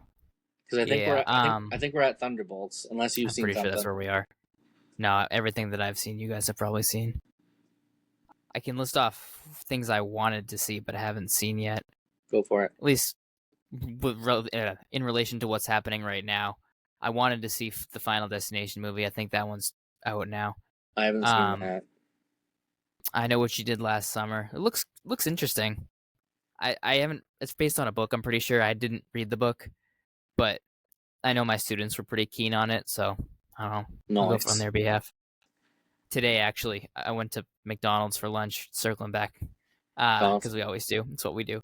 And I'm sitting there, and a girl walks in, and she looks at me, and that's one of my students I had. She's like, "Hey," and I was like, "Hello," and she was with her boyfriend, who I hadn't met, and they're back together. She gave me all that drama I didn't ask for. Nice. Hold on, see. Colby just messaged us. His laptop there he is. Oh, he's coming. His profile, he's coming real slow. Is he there? Are you there? I'll keep talking. He's trying. Hey! Yeah, he is trying. This is audio listeners. This is Colby logged out or something, but he's back now, we think. Sort of. Except he's muted, and he doesn't realize it yet. Oh, but he keeps blinking back and forth. He's in slow motion. Yeah. I'm trying my best. And so when I had to introduce myself to my student and her boyfriend, and I have to remember I'm on. Even though I'm on summer break, I'm still Mr. Mortarelli, and I'm like, "Oh, hi, I'm Mr. Mortarelli." Yeah. Not Andrew. I'm like, "This is my friend Sam." And then that was just too funny. She's like, "This is my boyfriend, the one." And she looks at me, she goes, "The one for 2 years." I'm like, "Oh, so you're back together with him after I told you not to." Like, thanks. Glad to know you were listening. Nice. I don't ask for their drama. Yes. Yeah. Oh, okay. All right. Cool. But when they bring their drama to me, I have to approach it professionally, and they've been broken up. So I was like, take time to yourself. Like, figure out who you are first. Don't rush into things. Now she's back with her ex. Whatever. I don't teach there anymore. Not my problem. Yeah. All right, Colby. We're at Thunderbolts. Oh man. Maybe. All right. I'm gonna start us off. Better than Captain America. What? But also, so early expectations for me was like pretty low, but there was a chance it was going to be good, and I feel like that's exactly what it was.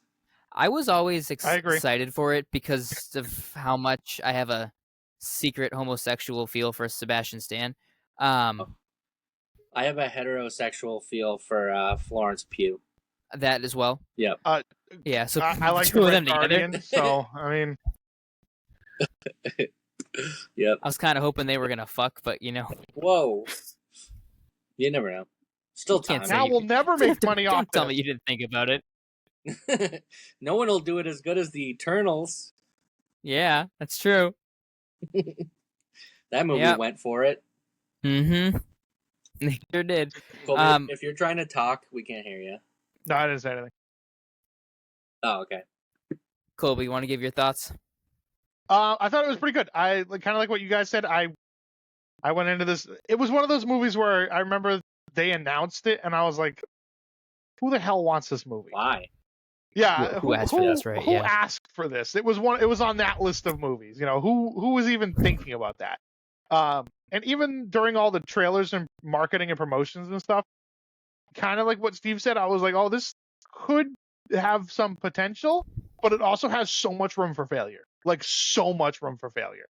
And mind you, this was after coming off the lineup of quite a few stinkers that Marvel has released, with the exception of maybe Guardians 3 as of recently. And I was delightfully surprised that walking out of that movie, unlike Captain America, that I was looking forward to seeing these characters again. All these characters gelled very well. I think that they all have there are pre-established characters, so we didn't have to get introduced to anybody, with the exception of the Sentry or whatever. But the villain, not a huge deal. I feel like every superhero movie introduces a villain for the first time for the most part. But the actual team up of heroes, I think they were all fairly. I don't want to necessarily say they had unique abilities, because it's stuff we've already seen time and time again. Right. Right. But I think the characters worked together very well, and I think all the I don't like the actual characters themselves. I forget. I can't think of the word. But they got along with each other very well, and I think they all had their little riffs in between each other and everything. So like the actual character dynamics were fun to watch. It wasn't something like, again, Captain America 4, where even though there are some characters that we've seen before, they weren't necessarily interesting to watch. Like I don't necessarily look forward to watching Sam Wilson interact with the Thunderbolt characters. However, I look forward to seeing the Thunderbolts interact with everybody. Like they were just fun to watch on screen. They had a fun energy the whole time. I think that they were serious in the times that they needed to be serious, and they were funny in the times where it meant it was good to be funny. Yes, no, I think it hit where it needed to hit. They worked very well together, and it was kind of one of those sleeper hits. I did not expect to like this movie at all, let alone to the level I did. I am upset that financially this movie did not do what it was supposed to do, and according to Disney, this movie is classified as a flop, which I think is horrible. That's not fair. I just hope that Disney does not pull the rug out from underneath these characters and go, since it didn't make money, nobody wants to see them again, because that is not the case. I think that everybody that saw this movie, from what I could tell online from reviews and critics, this movie was received fairly well. I think it had a great audience reaction. People liked these characters, liked this movie, liked the interactions. But I really hope that Disney sees the reviews and not just look at the money that the movie didn't make. Because this movie was, again, by all intents and purposes, a flop. So, and to be fair, I am not shocked that it was a flop, because, again, it is the Thunderbolts. Most people did not care to see this movie and were like, who the hell are these people? These are the new Avengers.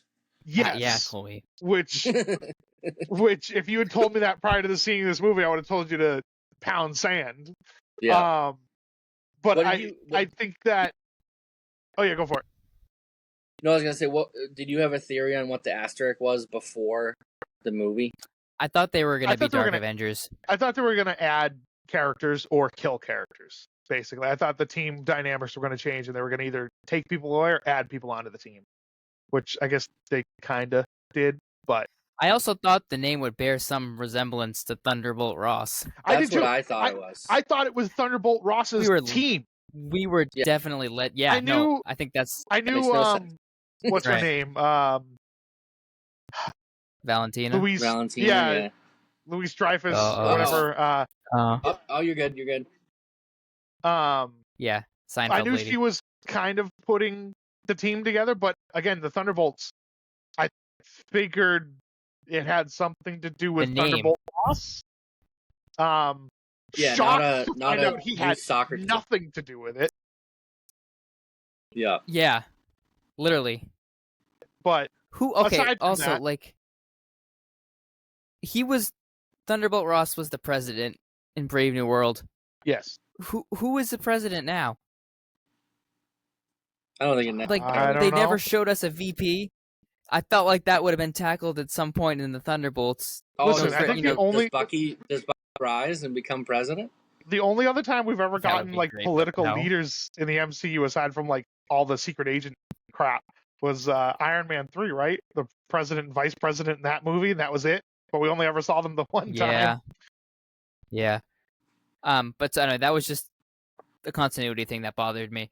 But because they also, going back to the Thunderbolt name thing, there was a clip in one of the trailers that didn't make the final cut of the movie where Red Guardian goes, "We are the Thunderbolts," and John Walker's like, "We can't call ourselves that."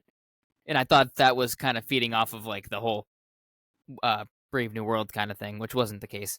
But same vein as what Colby had just said about how wasn't expecting to like it. I was excited because it was a B-list tier actors who I liked respectively in what they did. Just to be able to see them interact, I was looking forward to. It was nice to see more of Ghost. I appreciate her more as a character now because I didn't really care for her in Ant-Man and the Wasp. But so I was happy to see her more like interacting there. I liked like her and Yelena had a good like buddy friendship with each other. like I think like each pairing had just a good match together, and I was appreciative. They had of very that. good chemistry, all the characters. Yeah, all of them. And like, I don't know, just like when Bucky came in on the bike and then ended up blowing them up and then tying them up, like that, it was just good. It was what we needed. Yeah, I think I appreciated the dark approach they took. Like, like Yelena has a drinking problem, and the Red Guardian is unemployed, and John Walker is a bad dad. Like, they all had their own backstory. They made you feel sympathetic for these characters that are jerks, right? And for all of our purposes, they're horrible people, but they actually make you care for every single one of them. Well, because they make them all like real world problems that like normal people have. Instead of grounded like superhero problems. Yeah. Like Captain America doesn't have problems like we do because he's a super soldier. Like he just doesn't. Like it's just different.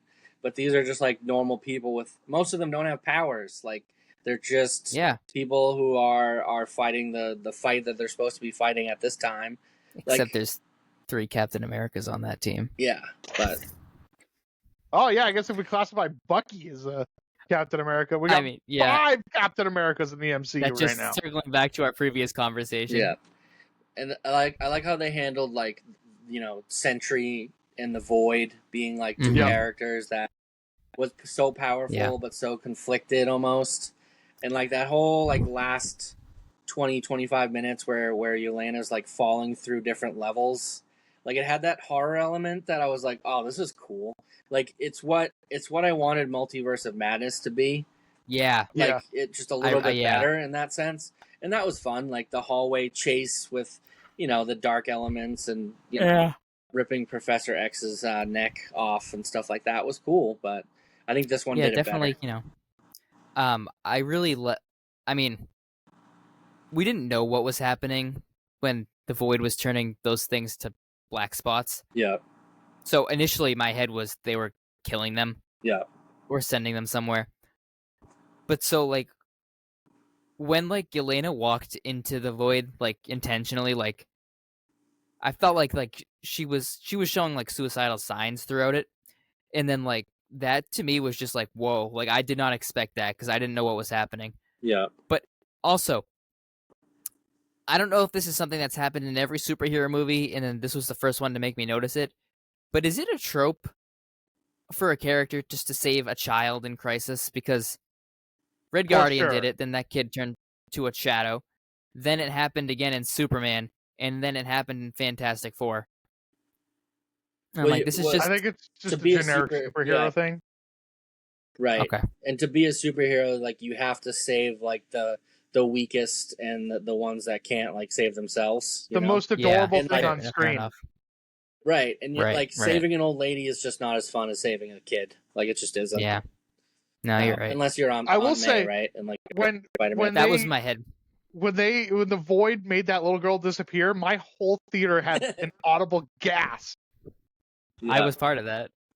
Like, that was crazy. Yeah, we saw. Yeah, that was fun. It was a good movie, though. I think anybody that was on the fence of seeing it, go watch it. You'll have a good time. Mm-hmm. It's the first Marvel movie in a while that I had low expectations, and it actually beat them. Yep. Yeah. Like, it overperformed what I expected. But what were the end credits stuff? It's just the Fantastic Four. It was the Fantastic Four, which they didn't tie in at all, and apparently, and then Matt the other Jackman one didn't even know that post-credit scene existed. Yeah, then their post-credit scene was like a cereal for like Red Guardian or something. Oh yeah. He's on the Wheaties box. Yeah. So I've read a lot about that credit scene, and there are theories. I have my own theory. The ones that I've been seeing is that we're gonna segue into Fantastic Four first steps for a second. When they're coming back from meeting Galactus and Silver Surfer, and Sue's like giving birth, and then Reed's like, kick it into overdrive.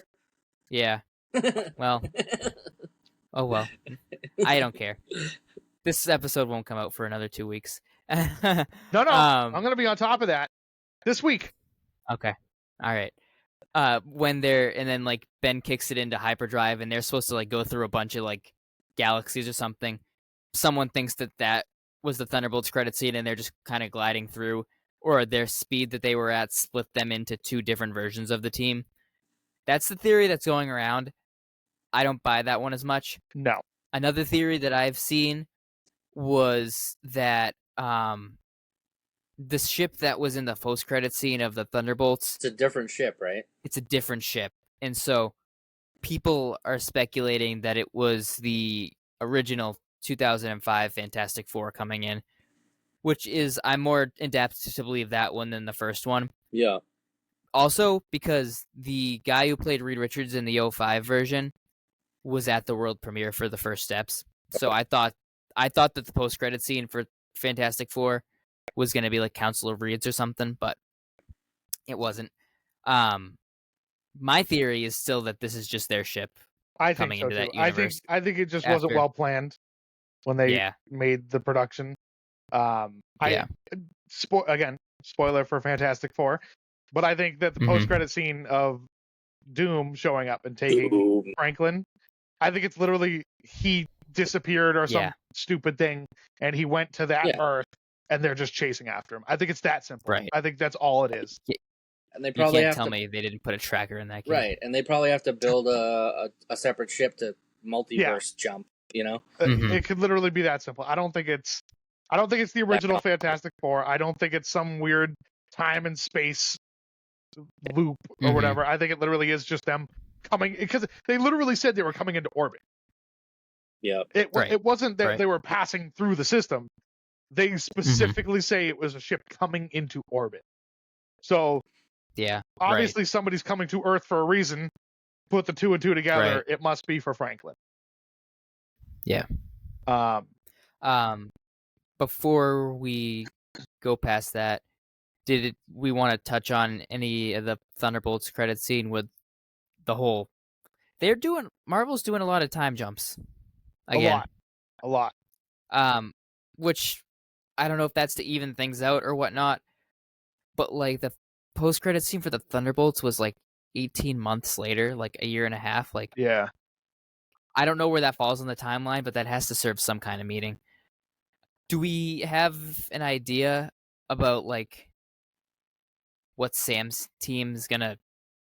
I don't know. Sam and Bucky have beef now. I have no idea. I don't know. It'll be his new little Falcon buddy, and it'll probably be Bucky to some degree at some point. And but that just goes to circle back to Captain America. When you say Sam's team, who is his team? It's just him and the Falcon guy, right? He doesn't have a team, or at least not a team we've been established to or know. Where is like Ant-Man or Doctor Strange? I think he's going to be on. I think that those two are going to be on Sam's team. There was I'm gonna see if I can find it. And see, that's the thing. It shouldn't be Sam's team. It should be Doctor Strange's team. Yep. Like Sam doesn't have a team. We've never seen his team. Well, the intention was for it to like be Black Panther as the new leader, but obviously they had to redo that. Oh yeah, I forgot about Black. Oh god, Black. Most people did. Yeah, so it says after the events. This is the AI overview on Google, so take this with what you will. After the events of Thunderbolts, Sam Wilson establishes his own Avengers team, distant from the newly formed, formerly referred to as the Thunderbolts. This team includes Captain America as Sam Wilson, Thor, Ant-Man, Shang-Chi, which I can see that. Wow, dude, I'm so glad we got to see the team form together. Yeah, Falcon, War Machine, Captain this is just everyone else who wasn't. This is literally just everybody that's not in the Thunderbolts. Okay. So there's literally gonna be like, remember in Justice League when Batman like gets the team together? It's gonna be the same thing. I remember. There'll be like a montage. No, it's gonna be an Ocean's 11 thing. It's gonna be like, all right, we need a guy that does this. We need a guy that does this. And it's just gonna be them going around just picking these people up. They're gonna like call Thor on a freaking Nokia and tell him to come swing by. Like it's, I don't know. I am worried how they're gonna do that. And again, Doomsday has so many characters. I hope it's not just it just starts and these people are already all together.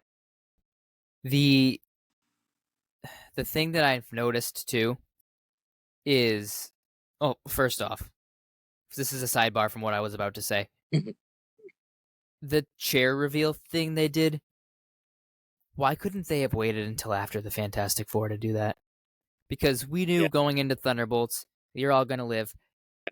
Fantastic Four, we'll get to that later, but just to touch on it now, towards the end, when Sue was like dying, they played that long enough where if I hadn't seen the chair, I would have been like, whoa, are they actually going to do it? Just long enough to know they weren't going to, but if Marvel had balls, though, they would have killed Sue Storm. Yeah, I'm right. Yeah, Can you imagine? Part of me was wishing they did. Like, that would be a ballsy Marvel move. But I get why you don't do it, because Vanessa Kirby was so good as Sue Storm. Yeah, absolutely, right. But like, if they had it might have been the thing that we needed as fans to be like, holy shit.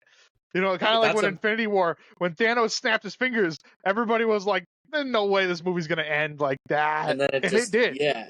And he literally sits down, and that's it. I get PTSD thinking about that. The man just wanted to live on his farm.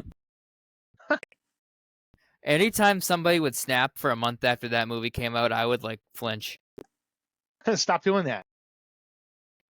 Yeah, well, I worked at a summer camp, and then I told a couple of the kids that, and so every time they'd be like, "Hey, Mr. Andrew," and I'd be like, It was mostly that they took Spider-Man. That's what it was. Right. Everyone was like, "You can have everyone else," and then they took Spider-Man from Iron Man. We're gonna give him a 4-minute death. Yeah, like, this is bullshit. You can't take Spider-Man. Right, and that's when Marvel had balls. Right. And I was gonna say something before that, but I've completely forgotten that. So, I don't know. I would like to segue into my most disappointing movie of the year, by far. Not most hated, but most disappointed. Lilo and Stitch. Excuse me. Oh, you don't like Lilo and Stitch? Okay, it's personal for him. Maybe disappointed is not the right term. I hated that movie. I hated it so much. They ripped the soul out of that movie and gave me that carcass of a film. It was the outline of the movie by name and character only. The story, the heart and soul of that movie was ripped out of me and thrown into a garbage can. Nothing about that movie was what it was supposed to be.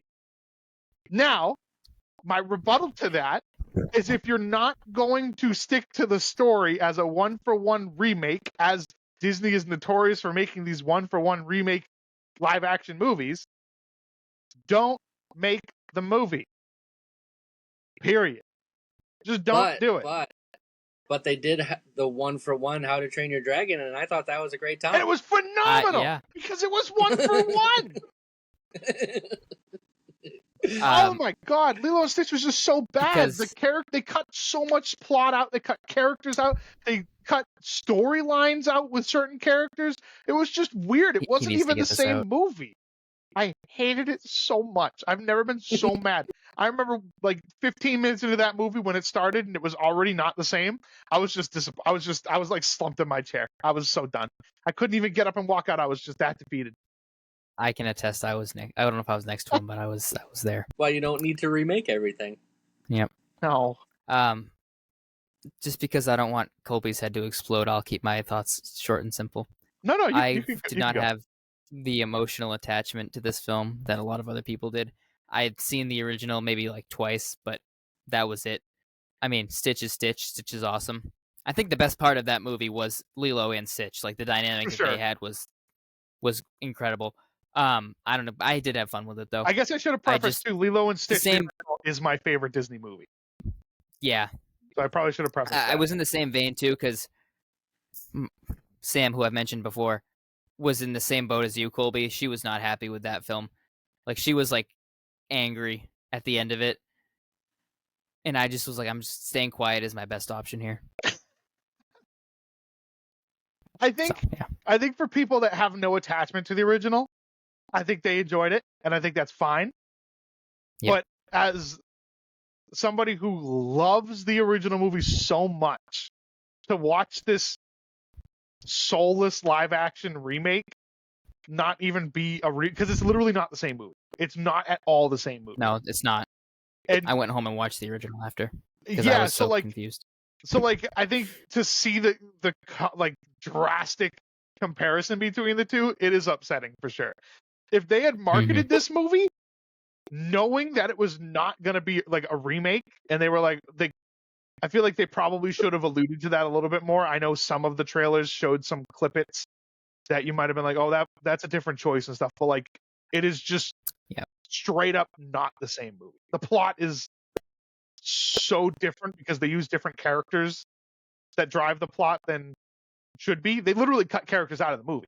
And it doesn't help that the directors of the movie straight up came out in an interview and said that part of the reason they cut certain characters out and did certain choices because they didn't have the money for the animation and the CGI for it.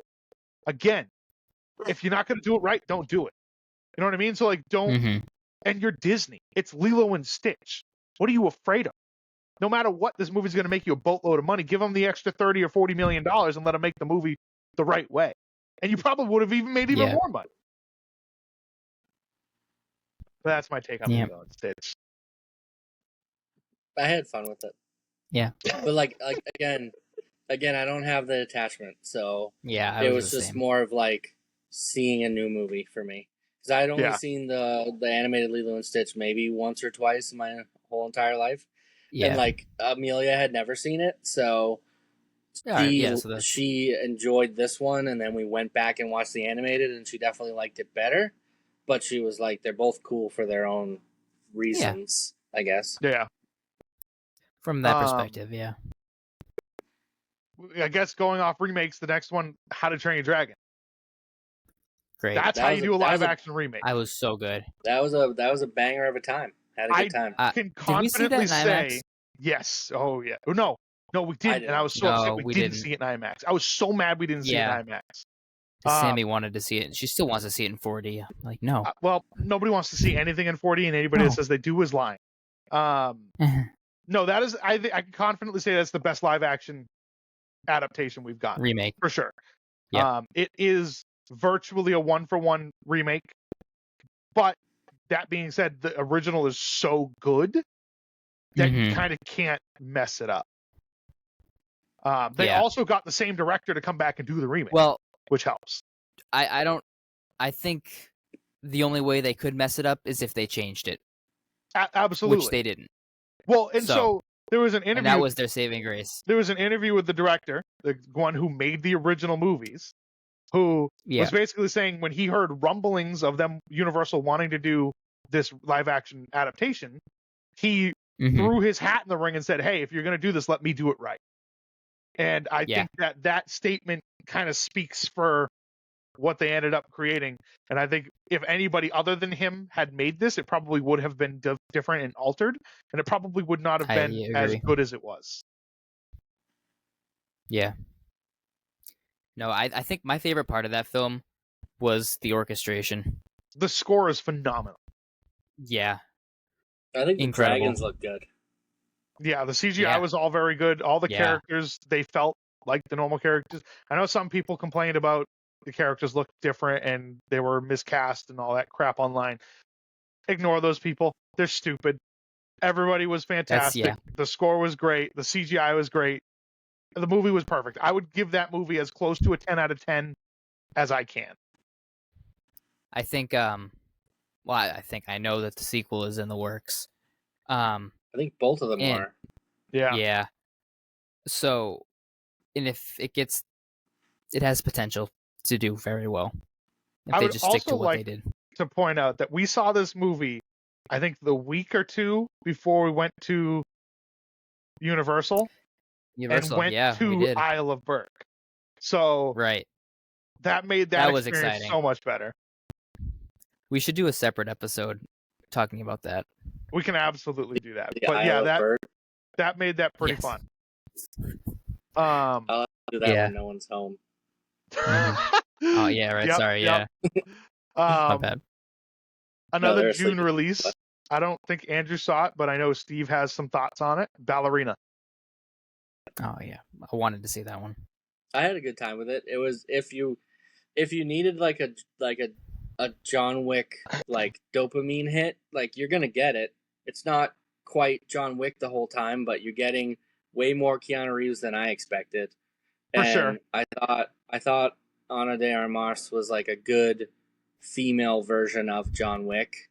I wish she struggled a little bit more because like she's Yeah. pretty damn good, like a little too quick, but I just had fun with it. And like every John Wick movie introduces like a new action element that we haven't seen before. And in the trailers they showed like like uh a brief like overhead shot of a flamethrower and like a water hose going at it, and I was like, all right, like they might have cheesed this one up, but it like works and it fits. And you're like, I want more of that, please. And like it's over the top, but like that's what John Wick movies are anyways. I had a lot of fun with it. I wish I saw it on a bigger screen with better sound. I saw it at like the local theater, which is fine, but it just doesn't look and sound as good as I would hope. And I was just we get like a brief look at Keanu like 45 minutes in, and I was like, this is what we're getting, which is cool. Yeah, this is all the Keanu we see. Yeah, which is cool. And like they have the high table and they have the Continental. They have all the elements that you want to see, and the training montages and all that stuff. And like there's a whole sequence where she runs out of guns and ammo. Like the whole like back half of the movie where she's in that village, like that snowy village full of assassins, is like top notch action. But there's like a sequence where she gets stuck in a building without any weapons, and she like turns around and there's just a box of grenades, and she uses the box of grenades to like get out of the building, and that's all she has is weapons, and she uses them like 15 different ways, and she like blows a hole in the wall. Like it's just, you're like, somebody thought about that and was like, let's do this, and it's not going to be weird, it's going to be awesome. It's one of those movies that you go to watch for the action and the choreography. You don't really care about the plot. I mean, the plot is thin. There's virtually no plot to this movie. Paper thin. Which I guess is similar to the John Wick movies, but again, if you like those movies, you'll like this movie. The action's great. There's, like Steve was saying, you don't expect to see much of John Wick himself, but there is a scene towards the end of the movie where basically she goes rogue from her group of assassins, and they tell her to stand down, and she says no. And so the two assassin groups negotiate, and the bad guys are like, all right, you need to send somebody to kill her, otherwise we're going to be at war with each other. And all of a sudden, a train rolls up, and off steps the train is John Wick. And I gotta say, that was probably like the best dopamine hit I had gotten for a John Wick. I was like, no way.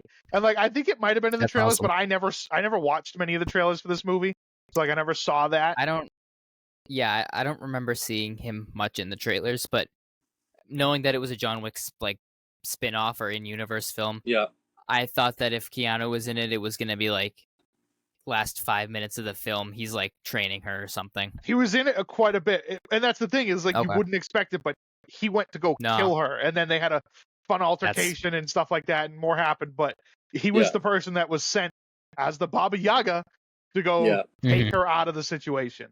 He's in like, it was definitely he's in like the last. No, he's in like the 15 minutes. Yeah, like the last chunk of the movie, he's like present. He's not, and they like, do give him an action scene too. He gets a couple fighting scenes. Like he's present. He's like she's doing her thing through the village, and he's like on a sniper rifle ready to kill her, like in the distance. So he's like watching through the scope, seeing all the action and stuff. So it's pretty cool. I had a lot of fun. I expected it to be John Wick, but like down a little, but it really isn't down that much. Yeah. The one thing I will say I did not love about the movie, and I think they kept hammering into it, was the idea of it was like fight like a girl kind of thing. Yeah, that was a big element, and then they never really came back to it. I just don't think that was a necessary element. They could have just trained her to be a badass and called it then. but like the training montages she kept having, her instructors just kept hammering in the fact that like, oh, you need to fight like a girl. Stop trying to fight like a man. You need to fight like a girl. You need to fight like a girl. But they didn't do anything with that, and there was no resolution to it. So I think it was a weird thing to implement into the beginning of the movie. Yeah. Because there's nothing that she does in the rest of the movie that is fighting like a girl. Like, right. That's any different than something John Wick would do. You know what I mean? So I think that was just kind of a strange choice. But aside from that, it's a good action movie. You know what you're going to get into. It's in the John Wick universe. You'll have a good time. Yeah. There's also a really cool scene in like the middle where she like reverses her way out of an action scene that you don't see, where like you pick up and she's killed everybody and she's like walking her way back, and she like picks up all of her weapons as she goes, and she like gets out to her car and there's a guy like pinned up against the wall because she, you know, crashed into the wall to get to the whatever she was doing, and you're like, oh, this scene's over, and then like a car comes out of nowhere and T-bones her, and they like have an epic battle in the alley, and you're like, oh, it's so cool. Like, it's just so well done. The people that make those movies know what they're doing with the action. They know exactly what they have. Yep. Oh yeah. Cool. I got like 2 before that. Yeah, go for it. None of you have seen The Final Reckoning yet. No, I'm a fake fan. I'll admit. I'm horrible. I never got around to it. I just couldn't. I didn't have time. I am also a fake fan. I'll keep it short and sweet. 3-hour movie. The first hour is complete dog shit. Don't even watch it. You don't need to. It's exposition about things that you don't care about and stuff that doesn't matter. And then the last 2 hours, there's like 2 giant set piece action sequences that are like 2 of the best things that have ever been put on film. And, you know, it's just incredible. And then it ends. So they try to tie the entire Mission Impossible universe into this movie, and it's just too much to like to be the final movie. You know, it's not gonna be right. But the set pieces, the biplane fight that all the trailers showed, like, and you know, in the first one, he's got to try to get to the submarine. So like that whole sequence of getting to the submarine and doing what he needs to do there is like the other giant set piece that's just like, because that one was so cool because it's underwater. He has to do it by himself, and there's no dialogue for like 25 minutes. It's just, but it's so good because it's so tense, and it's shot really well. And that that was really cool. But it was cut out that first hour completely. Terrible. I had wanted to go see it, and I had all intentions of seeing it, obviously in IMAX. But the day that I had availability to go watch it, it was either that or Ballerina. And I was like, honestly, I'd rather watch Ballerina. I didn't love Mission Impossible Dead Reckoning, so I wasn't it sold on that was Final the only Mission Reckoning. Impossible movie I had seen. So I was like, at least with Ballerina, I have a pretty solid idea of what I'm going to get into, and so I went and saw that instead. And then by the time I got around to wanting to go see it again, it was out of IMAX, and at that point I was like, I might as well just watch it on my TV. So now I'm just going to wait until it comes out. Right. Yeah. And then, see it when you can, but you can fast forward the first hour. I also saw The Phoenician Scheme, which is like a Wes Anderson movie that you guys have probably heard of that one. But I heard it actually have. Really fun. Have you seen Wes Anderson at all? His like funky style? I'm familiar with it, but I don't know any films off the top of my head. That one's a good one, so I liked it. Kate liked it. Kate likes Wes Anderson. I did see, as a random one-off, I saw The Materialist. I didn't see that. Pedro Pascal and Chris Evans and Dakota Johnson. It was pretty not great. Pretty mid, as the kids say. Pretty mid. It just like it's such a generic movie. It's you've seen it a million times. The woman has to pick which person she's in love with, and that's the end of it. She always picks the loser instead of the rich, fancy, hot guy. Even though they're both hot because it was Pedro and Chris Evans, and also Dakota Johnson, I'm not sold on her acting skills. I think she has no range and depth. Every trailer, movie, anything I've ever seen her in, she always has the same tone of voice. There's no expression to anything she ever says. So you can never very monotonous. You can never get a gauge on what emotion she's feeling. She always sounds the exact flat line, same tone of voice. It's just not good acting. I've said it before. I'll say it again. Her acting is not what attracts me to her. That is correct. Feel like that sits with 95% of her viewership. And that's not to say that she's not capable of being a great actor, but she has yet to prove it. She has yet to prove it. And I'm not going to say that, sometimes you watch that stuff and you're like, oh, well, maybe it's the scripts. No. It doesn't matter what script she's handed. She just doesn't pull off anything. So I think she needs to. This is Madam Web we're talking about. Yes, it is. So I think she needs to work on her, maybe get a dialect coach and get some real emotion in her voice. But that movie was pretty mid. I wouldn't recommend going out of your way to watch that. All right, I got one next. This is probably my number 2 movie of the year so far, and that is 28 Years Later. Did you see that, Colby? No? I watched the first one. I watched 28 Days Later. That was one that I really wanted to watch. Truth be told, I didn't love it. Well, however, it's so visibly weird at this point. I will add, yes, so I had to rent it because it was not free on none of the 13 streaming platforms I own, which was already annoying. Yeah, they get you. So I paid $4 to rent it.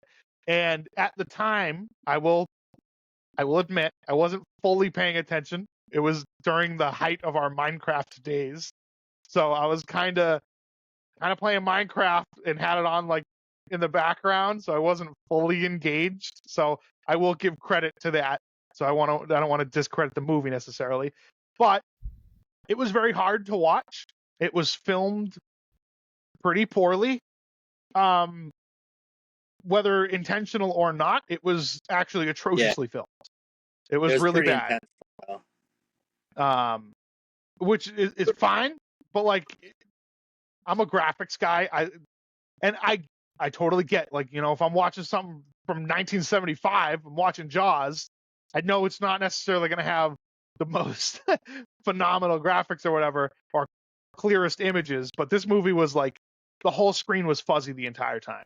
Like, it was just like, it was dark, it was gloomy, it was fuzzy. It almost looked like they added a grain over the film the entire time. I don't know if it was the cameras they were using or if they literally did add something. It's not like this movie was filmed in 1984, so there's almost no excuse for it. It kind of looks like they filmed it on a BlackBerry. But like, I think between that and, again, also playing games at the same time, I just couldn't get invested into it. Therefore, I never watched the second one, and I'm a kind of guy where I want to watch all of them. I'm not going to go see the third movie in a franchise without seeing the stuff that comes before it. So I never got around to it.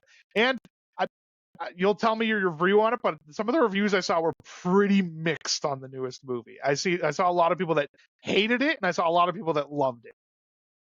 Yeah. I was definitely in the love category. Just because it like takes place in a setting that's fun, like a this dystopian, like near future location. Aaron Taylor Johnson in the trailers is portrayed as the protagonist, but he's not the protagonist. Yet? What? I said he hasn't been canceled yet? Not yet. But he's portrayed as the protagonist in the trailers, but he's not. Like, it's kind of a misdirect. And it tells the story of his son instead. And it's just like this, like... That's misleading. It's basically... it's told in like 3 parts. It's like the first part of the movie is him and his dad, and like he becomes... They live on an island that is safe, basically, from the fast-moving zombies. And this island has like this bridge that certain times a day, the bridge is non-existent because of the water surrounding the island, because of the high tide. So the actual bridge is only available for like half of the day every day. So like they can venture out onto land, but that's where they're not safe. So like the kid becomes, I think he turns 12 or 13, 14, one of those, and he's allowed to go to the mainland and like start becoming a man basically, because now he can like hunt for food and kill zombies and do all that stuff. But like obviously it goes well, but he sees like a different side of his dad from what he expected. So then him and his dad get into like a fight, and his mom is sick, and his dad. It's a little complicated in that like he sees when they're out on the hunt, he sees a fire in the distance, and he's like, "Dad, what's that?" And his dad's like, "That's a doctor." Like he's this crazy doctor that lives out in the woods by himself, and the son is like, "Why haven't you told me about him?" Because Mom's sick. Like we need to get the doctor. And his dad's like, "We can't. He's crazy. Like we can't go and get him." So like the rest of the movie is about him like reconciling with that and then trying to get to the doctor, which is played by Ralph Fiennes, Lord Voldemort. Which I was gonna say Voldy. Yeah, I'm familiar. I might be familiar with that because I remember seeing his name on things. Yeah, and he's like the comic relief of the movie, which is great, and he plays his role so well. But there's just other elements of it that, like, yes, it's like a weird, freakish zombie movie, but it's like really a movie about like people and like their growth as humans, even in this like unstable world that they're continuing to live in. It sounds familiar. Crazy part about it is that only the UK is infected. The rest of the world is moving on like nothing has ever happened. Interesting. That's but weird. Like they won't like won't help, because every time they help, there's a chance that they'll bring the disease to like another continent. So they're Makes literally sense. At that isolated point, just from put the them rest out of of the their misery. world. Just nuke the island. Yeah. Well, that's There's what you'd think, but they don't. They just don't want to. They don't want to even be When involved. did they ever take the easy way out? Well, No. like, wouldn't thinking in a real world scenario, I guess as real as it could be, if this is real, right, and we're not going to help them because it could risk the infection getting over to us, blow the place sky high. The longer you leave it, the more of a risk it is that it could get over to the mainland, right? Nuke the place. Yeah. We've threatened to nuke places for a lot less. That's all I'm saying. No, I know. But I like zombies. That's just any like the zombie trope is just I'll do anything zombie. So I had a lot of fun with that. Too. And they're fast moving zombies, which is even better because they're terrifying. World War Z fast. Yeah. Yeah. Oh yeah. Oh, those are the spookiest ones. Chicken jockey fast. Oh Andrew, yeah. And like this, we're gonna set you out now. You're in timeout. You've been muted. The zombies evolved as well. So there's alphas. So they're like 8-foot zombies that are bigger, stronger, faster. So like a video game. Kind of fun, right? The next boss rolls in. It's a video game. Oh, they are like cool. They're like town bosses because they like set up in different areas. It's kind of great. I would recommend it, but yeah, you probably want to see 1 and 2. I have to. 2 watch is the all worst of them. of the 3. And I couldn't even get through the first one. Jeremy Renner's the second one. Hawkeye. Do we have any other movies pre-July? I got one more, I think. I saw F1. Oh, how was it? I wanted to see that. I never got around to it. Same director as Top Gun Maverick. Yeah. Top Gun Maverick's better just because I think the planes you don't have to explain. are just more fun than cars. But it looked just as good as Top Gun Maverick. Like you're in that's still you're in the cockpit. I want to see that. You're in the cockpit of an F1 car for half the movie. It's whether you want to do planes and Tom Cruise or cars and Brad Pitt. Like it's just like a flavor of the week, which one you want to do. I would say Maverick just is a little bit better and more fun to watch. Yeah. But like I saw F1 in IMAX and it was fantastic because the sound and the visuals were so good. I wonder if that translates though. Like it was In like it was Some of fun those and it was movies are great and just it meant looked for good and it sounded IMAX. good. Right. Yeah. And I'm just not sure that's one that it'd be fun to watch, but like I don't know if it's going to translate to be as good as I thought it was in the theater. If it's still doesn't look like it's still playing. I love Brad Pitt though. I did want to see that. Was I think that might have been my number one on our prediction list for this year too. Yeah, that was high. That was a good one. There it is. There. I think we've all seen. If we're gonna move into our July movies, I think we've all seen this movie. However, I'm gonna let Andrew give his story on his experience before we explain our thoughts on the movie. Jurassic What, on World Rebirth? Rebirth. Oh, Andrew, yeah. give us your spiel. I think you're psychotic for even doing this. By the way, this reminds me of 1999 Phantom Menace stuff. But yeah, you go for it. I didn't think it was that bad, but okay. I'll set this in a dramatic tone since Colby laid it out that way. It was the 4th of July. And I don't know what you guys typically do on your 4th of July's. Go to a cookout, go see fireworks. I don't wear clothes. Well, not wear clothing. Interesting choice. My parents left me. They went to Maine for the week, or the holiday. My sister wasn't around. Her boyfriend's more important than I am. I'm single. I am by myself. I'm gonna go to the movies. But what am I gonna see? Well, let's see what's playing. We got other things I probably would have enjoyed more. This, that, the other. Wait a second. What's this? Jurassic World? No, not Jurassic World. What's playing before Jurassic World? The Odyssey. Ooh. Trailer. The Odyssey trailer. Teaser trailer. Teaser Yeah. trailer. Teaser trailer. So, I'm like, it's like 2 PM, and I'm like, I have nothing to do today, and sitting around my house will only make me more depressed, so I'm gonna go. I walk up to the local theater to my house, which isn't like a big theater at all. It's very low managed. I'm like, hey, That's a way to put it. I was like, I'd like to get one ticket for. Yeah, I think they've cleaned it up. I think they've separated from whatever chain they were a part of. But anyways, I say to the guy, I'm like, I'll take one ticket for Jurassic World. He's like, all right. I'm like, can I ask you something? And he's like, what? I was like, I only want to go to this movie to see the Odyssey teaser. I'm like, do I still have to pay? And he was like, sorry, dude, you do. I'm like, all right, that's fine. So then I get in line for popcorn and drink. Like, if I'm gonna do this, I'm gonna do it the whole time. And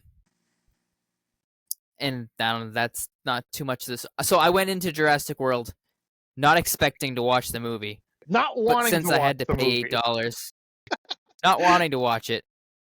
Honestly, I have only seen the first Jurassic World in Dominion. Like, I didn't see any of the originals, which is on me. It's on my parents. But those are not good movies. So my expectations were already low. And so I go and I watch the Odyssey trailer. It's everything I wanted and more. What I had read about, and in case I haven't mentioned it, I'm an English teacher. The Odyssey is the pinnacle. I don't even know what it's about. I've read it, I've taught it, and I cannot tell you what happens in that story. But it's a damn good story. And if anyone can do it right, it's Christopher Nolan. I have so many thoughts on the Odyssey, but that is not for today's thing. So the way I prefaced this before you started talking was when Star Wars: The Phantom Menace was announced, and the trailers were obviously the internet wasn't what it was. The trailers were only playing before movies. People were paying full price admission to go watch the trailers and then leaving before the movies started, which is wild to me that people did it back then. But the fact that you did it in 2025 is even crazier. At least you sat through the movie. Yeah, I mean, if I'm gonna pay, I'm gonna get my money's worth. Didn't the trailer Even leak online like the next day? It did. It did. Well, that's why I was like, what's the Before point? that, It's just going to be actually, online. because let me see if I can find the TikTok that I watched. Because when you had said you were doing that, you were like, oh, it's only playing before Jurassic World. I literally typed in on Safari, which I thought Odyssey trailer, and I found it immediately. and then I was like, no way he's going to pay to go watch a trailer. Fuck yeah. Well, so there was a video because I had seen it like the day. Why didn't you just watch the trailer and then walk to another theater? You for sure could have done that at that theater. For sure. Yeah. There's one guy that works there. Honestly, he's been there for 20 years. Yeah, like, couldn't you have been like, I'm going to go watch the trailer in there, and then I'm going to go see F1. I'm going to pay for this movie, but I just want to watch that trailer. Yeah. I'm just going to play this here. See trailer anywhere but the big screen right now, you're kind of a loser. If you're the one recording the Odyssey trailer and posting it on social media, even bigger loser. And this isn't directed to this guy particularly. Did you hear any of that? The trailer that I looked up immediately wasn't even like a recording of it. It was just a legit trailer on a website. Well, that was just finely tuned and edited. Andrew, but I don't know. What do you think of Rebirth? I liked it more than I thought I was gonna. It was not good by any means, but the dinosaur parts were what you go for, and I enjoyed what I got out of that. Scarlett Johansson looked great. She did, as always. Yeah. Mahershala Ali doing his thing while he waits for Blade to happen. I think I was doing okay with it until they shoehorned that family into it. I was like, yeah, that was. So they talked about stupid. They talked about how they need basically a talented smuggler to get them to this island, and then they're like, well, no one's dumb enough to go there except this family every year. Not only that, but they reiterate that not only does nobody go to the island, but nobody goes anywhere near the island, even on the water. Right. They're like, nobody sails near the island. Nope, just them every year. Except for this family. Every year. That's just their annual trip. They just sail by a fucking sea of dinosaurs. With a dumb boyfriend and the family was horrible. That gets a pet. No, it was. Nobody would bring that home. That was the stupidest thing. Yep. I hated that. I take back what I said. I said I went to see the dinosaurs and I was happy with what I got. No, I wasn't. I hated that little thing. So I'm going to preface this as our dinosaur resident. I love these movies the same way I love Fast and Furious movies. That they're so entertaining to me because I know I'm not going to get a fantastic movie out of it. I'm going into it knowing that I'm going to see a usually really it's kind of like the Godzilla movies where it's like horrible humans. Yeah. You're going to see the dinosaurs, but you know you're going to get a horrible human story the whole time. It's right, yeah. You know it's going to be bad, but you go. The original Jurassic Park movie might be top 10 for sure of my movies of all time. It's up there. The rest of them, they are what they are. But this movie, for sure, I think it was better than Dominion. Dominion was just so half put together, and the action was all pretty generic. What I took from Dominion was we're connecting this trilogy with the last trilogy, and I thought that was their way of ending the franchise, but I was wrong.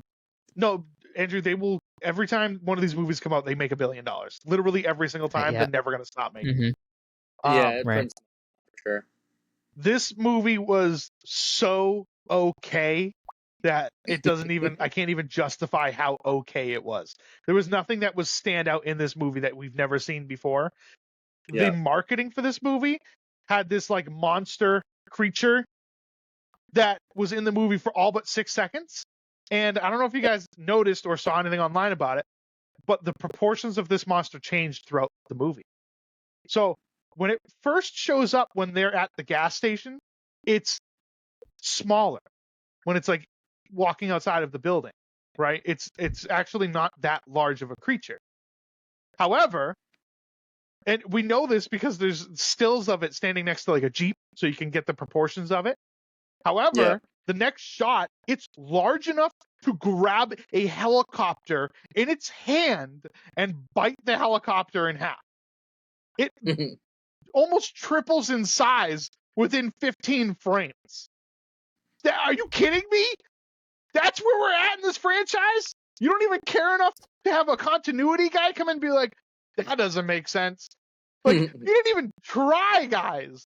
What are we doing? Also, this thing was marketed so much. It was in the movie for 35 seconds. Because I was curious, I just looked up the highest grossing films of 2025. Now, I don't know when this was last updated. It's on Wikipedia. But, because Fantastic Four isn't on there. But number 1 is the Minecraft movie. Makes sense. Number 2, Colby, is Lilo and Stitch. Yeah, that makes sense. And then number 3 is Jurassic World. Yeah, and it's still out. It's still playing in theaters. It could still make some more money. I mean, it's coming towards the end of its run, but those movies make $1 billion every single time they come out. Yeah. People love dinosaurs. I like a good dinosaur. It just has to be done right. You know, you got to go to, what is it? Remember that terrible Adam Driver dinosaur movie? That was horrible. 65? Oh. 65. I thought it was 61. That was horrible. That was really bad. I had forgotten that I saw that. But also, as our Jurassic Park aficionado that I am, I have played all the Jurassic Park games. I've watched all the shows. And the animated shows are actually pretty good. But this movie, from a continuity standpoint and a universe standpoint, makes no sense. It raises so many more questions about the actual legitimacy of the previous movies than it answers. In Jurassic Park: The Lost World, the second movie, right? At the beginning of the movie, they talk about the 5 deaths. It's a ring of island chains that has dinosaurs on them, right? So when they announced this movie and that it was on a new island, it was pretty well assumed that, it's going to be on one of those 5 islands that surrounds the original island that the park was on. You'd think you have the islands, use them. You've never used them in the past. No, they just made a new island on the other side of the planet, and they were like, "Yeah, we're gonna work here now." Why? Why? That makes no sense at all. 0 sense at all. So that was just stupid. And then the idea of humans, not being enthralled by seeing dinosaurs in the wild anymore is so stupid. That is so dumb. They're like, there's a Apatosaurus in the middle of New York City just on the ground, and they're like, I'm so mad I'm stuck in traffic. Are you kidding me? Are you kidding me? We're human. Every time we still go to the zoo to look at big cats. Like, if there was a dinosaur in the middle of a road, you would stop and look at it. Like, come on. I think the concept of that is so dumb. They're like, we're so annoyed with these stupid dinosaurs. No. We stop and look at car accidents. Why wouldn't we look at dinosaurs? That's what I'm saying. So I think, like, the idea of that is just really stupid. And also, Dominion was like, the dinosaurs are free. They're all in the world, yada, yada. We have to live with that now. And then this movie comes along and they're like, they all died off, actually. So and they you don't have to worry about that anymore. One spot. Yeah, they can only live in, like, the islands and by the equator. So, like, now when we make more movies, that'll have to be on an island again. That's what this movie did. So I just think that's stupid. Commit to what you're doing or don't. But when you don't do it, it just makes you look even dumber. Like, they're up there with Fast and Furious movies for sure. But that's my take. Cool. Hot take. Steve, what were your thoughts on it, other than the really crappy family? It was a really mid, I like the actors, like, Scarlett Johansson, Rupert Fiend, whatever his name is, Mahershala Ali. Like, there's some good actors, but I just feel like they weren't used as like I felt like ScarJo was like mailing it in a little bit. For sure, they're just there for a paycheck. They tried to give them like shitty backstories with like husbands and kids and that like, was horrible. Don't care. Couldn't Don't need that. Like Didn't all you really need to care to all you need follow to tell me is that like ScarJo and Mahershala Ali were like former, Navy SEALs and now they're just mercenaries. Like that's fine. Roommates. I don't need anything more than that. Like I accept that. I don't need to know that this. We're not wife looking for that out of a Jurassic World movie. No, skip the human shit and just show me the dinosaurs. Like that's why we are here. Like if they came out and just made like the next movie is Jurassic World, Lonely Dinosaurs, and it was just an island full of dinosaurs for 2 hours with no humans, I'd enjoy it. Like because they would fight, they would get like pissed off at each other and territories, and like it would just be more fun. Like. Steve, what would you do if I told you that movie exists? It probably does in some capacity, It's right? Disney's Dinosaur. Yeah, I've seen that a long time ago. Yeah, that's the movie you want. But like, I enjoyed like the little like hide and seek with the T-Rex. Like that was kind of clever and fun. But I still hate the family. So until you think about the fact that the T-Rex bit a raft 45 times and the raft never popped. Yeah, I know, but I can suspend the belief there just to have fun with a T-Rex for a few minutes. Yeah, that's fair. I also like the boat scene. Like those sea dinosaurs were pretty badass. Yeah, the Spinosaur. Yeah, even if the plot didn't make sense or was shoehorned in, I agree. Yeah. And like, moral of the story is that movie was pretty meh. But the Odyssey teaser was great. You kind of got to see it twice. You kind of have to like cast a little bit differently because I knew exactly who was gonna die on that boat. Like the second the movie started, for sure. Because I was like, don't know that actor, don't know that actor, don't know. They didn't pay you $1 million to be here, so goodbye. Right. So, yeah. There was nothing in it that I was like, ooh, this is new, this is fresh, this is cool. Like it just, I appreciated that the storyline was pretty basic. Like we have to go get the DNA of these 3 giant dinosaurs on this island.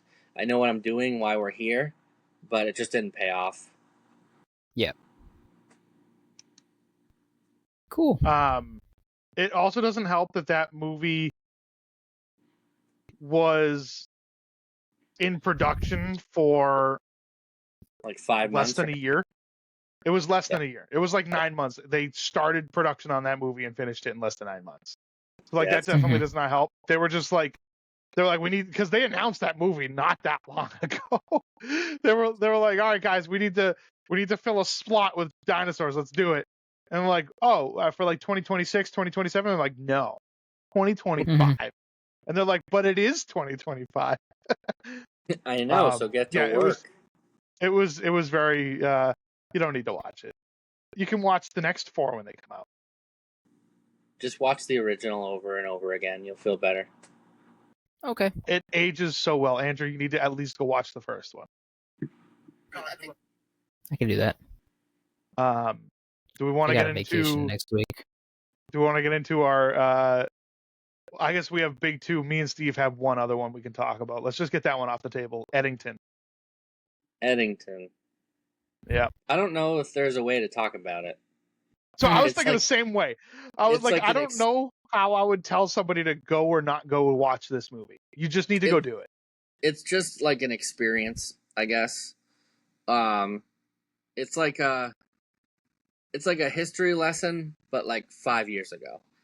So like it's during COVID, and you learn and like relive all the social issues of the time, except in New Mexico, in a small town called Eddington.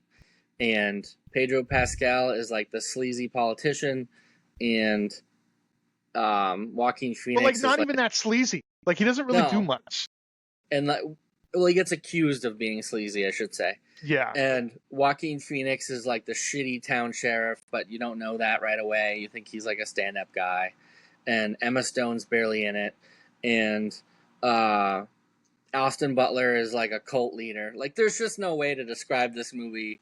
I can't do it effectively. I know there's smarter people than me that can, and all like the themes and stuff, but it's like it was like a slow burn, and then it was like It was a slow burn. It was a 2.5-hour movie, but then it was like an explosion in the last like 25 minutes.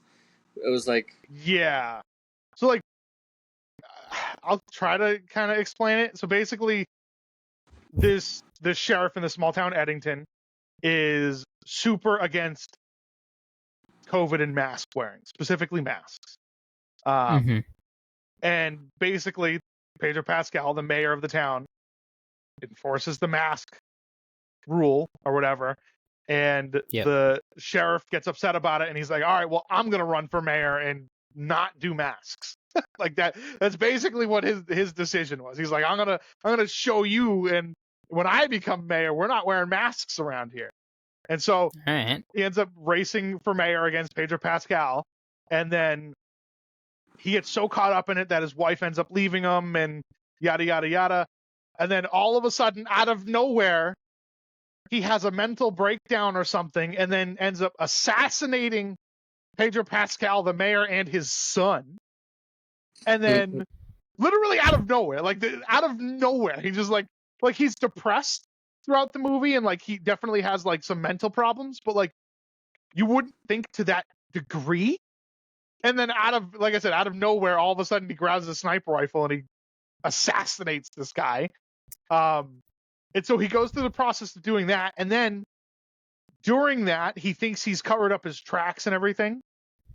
And the local law enforcement, aside from him, tribal the natives, yeah, the tribal law enforcement they argue over whose crime scene it is, because where the house lays on the land or whatever. And so they start investigating it, and slowly but surely it starts to unravel, and they start to figure out that it was the sheriff that did it. And so then the sheriff planted it basically so one of his deputies was accused. He made it so the trail led to him, even though this tribal police officer is pretty sure that it was the sheriff. And so then he arrests his deputy. His deputy gets kidnapped. Again, this is so weird.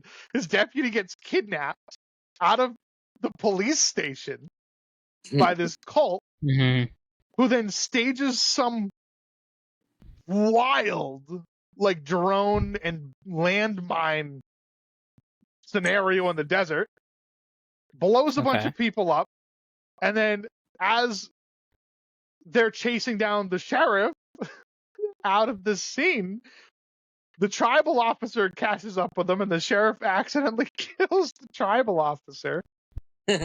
And then he's on the run again from these clan members, and then they catch up to him, and he runs out of ammo, and this guy stabs him in the head, right through the skull. What, 2 or 3 times? Right? You think there's no way this guy walks out of this. And then a kid or teenager runs up out of nowhere and shoots the guy that stabbed him. And then it cuts to a different movie completely, where apparently Joaquin Phoenix survived the head injuries, but he's a paraplegic now. And he is mayor of the town somehow. But even though I'd imagine if you were stabbed in the head, you probably don't have cognitive ability to make decisions as a mayor. But alas, apparently he does. Yeah, it's so weird. It is such a weird movie. And even though I tried to describe it to you, it does not do it justice. The only way you can form an opinion is to go watch this movie. It's so bizarre. I have more of a desire to watch it now. It's so weird. So, like, during the process of the movie, like, the whole Black Lives Matter movement is happening. So, like, he pins the murder on a black deputy because of the race divide there. So it becomes an issue. And then the people who come to town to, like, kill them is supposed to be, like, Antifa. Like, those crazy military guys out west who, like, form these units to, like, get rid of these. Yep. So, like, there's just so many elements of, like, basically all the political. It's kind of like 3 different movies in one. Okay. There's also a Like, crazy there's- homeless guy. There's a yeah, which they focus on so much throughout the movie. He shows up everywhere. But like the first hour and 20 also, like, it's a long movie and it feels long, but the first hour and 20 minutes is literally just him campaigning as mayor. It's its own movie. So, just how you guys have described it, this reminds me a lot of Sisu. Sisu No, is you much remember that? better. Yeah, it's Okay. nothing like Well, Sisu. how you were describing it reminded me of that, and then I just looked it up because I was curious. And Sisu 2 comes out this year. I Nice. did see that, yeah. But yeah, Oh, yeah. if you're As you were. interested, go watch it, form your own opinion on it, because it's really hard to try to tell people whether it's good or bad. It's one of those movies that people are gonna love, they're gonna hate beyond anything, or they're just not gonna know how to feel about it, which is where I am right now. I don't know how to feel about the movie. I don't know if it was bad. I don't know if it was good. It was just a movie. Yeah, There I you think go. it deserves like a future rewatch at some point. I don't know if I fully understand it. I can get by that. Cool. All right, let's tee it up. Superman. I'd like to just point out before we do that, this podcast, as of right now, is our longest one we've put out. Nice. Yeah. To be fair, we have 6.5 months worth of content. I was gonna say, yeah, exactly. We got I just checked 2 movies and make a sure. game still. Yes. I brought a game. Oh. All right, who wants to go first? All right. I will. Go. And I think I speak for all three of us when I say prior to this film, I never really cared about Superman. Same. As a character. You know, he's, I guess, the staple superhero. Him, Batman, and Spider-Man, I think, are the big three overall that, like, Yeah. even if you don't know, you know. And just in my lifetime, he had never gotten proper justice on the big screen. I can say for myself, I think that changed after this film. I was not expecting to enjoy it as much as I did. Was not expecting it to make me feel emotions like I did. Similar to How to Train Your Dragon, I also thought that the score really carried this film as well. There was never a dull moment. It picks up and it goes from there, from beginning to end. I was very happy with it. I have maybe very minor critiques, but none of them are coming to my head right now. So when we get into more, I'm sure they'll come up there. Was it perfect? No, but it was still pretty good. I think it was a really good start. I think DC needed it for sure. James Gunn really knows how to make a movie, and I don't know. I was very content with it. I'm familiar with most of the characters in it. I don't know if any of you guys watched the Arrowverse stuff on CW. No. But I have not. the Supergirl show they did, those shows are honestly really good, and they just drag them out too long. Like the last season, a couple seasons of Flash are not great. Supergirl was alright. The Arrow was okay. But Superman and Lois actually, as a CW show, was really, really good. That was like really well made and really. I know we're not show people, but if you get around to it, that is worth watching. But I recognize most of the characters from those shows too, so wasn't totally introductory to me, but it was a really good stepping point for whatever universe James Gunn is trying to do. That's all I got for that. Yeah. I had like mid-range expectations just because I know what James Gunn's capable of. I also went into this movie with, I don't really care about Superman. He's like too overpowered. I don't really know his villains as much as I know Batman's villains and like the big Marvel villains and stuff like that. I knew Lex Luthor because he's essentially like, you know, the Joker to the Batman. Guy. I was say he's the Joker to Superman. Right. So like I knew that iteration. I knew like Jesse Eisenberg's take on it and stuff, which was cool, but not really. I didn't expect like the casting of David Corenswet, I'm like a no name actor to be Superman. Like that seems like a wild take, but I think the biggest take on the movie is that like everybody is perfectly cast. Like everybody just nails their role. Like Lois Lane, like Rachel Brosnahan is like a perfect Lois Lane. Perfect. I didn't expect to like the dog that much. I thought it was gonna be kind of like kitschy, like we don't need that, this. But like I was in the same why vein, does Superman have a dog? Like I know he has a dog, but like why do we need a dog in this movie? I thought the dog was great, and like I think the cool like the secondary villains. I don't even remember their names now, but they were cool. The engineer and the one that ended up being like the copy of Superman. Bavarian Fist or something. I thought those were cool. I thought like the Guy Gardner and Hawk Girl, like the big worry we all had going into it was like there's too many people in this trailer. Yeah, there's a lot of characters.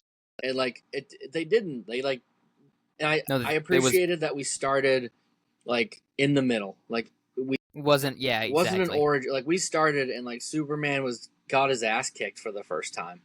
And he's fallen to the Fortress of Solitude and like needs help like right away. Like I expected any other movie would have taken Superman and he would have done the most heroic thing possible in the opening scene and it would have went backwards from there. But like it literally started at the bottom and like made its way to the top. Yeah. When it starts off with the like 5,000 years ago, yada yada yada, then like 5 minutes ago, Superman like lost his first fight. You're like, whoa, what are we getting into now? Like this is and Superman's like the hairs on my arm just stood up when I was thinking of that. On the ground bleeding and like he needs Crypto to like pull him in so that he can get healed. Like all that stuff was super cool.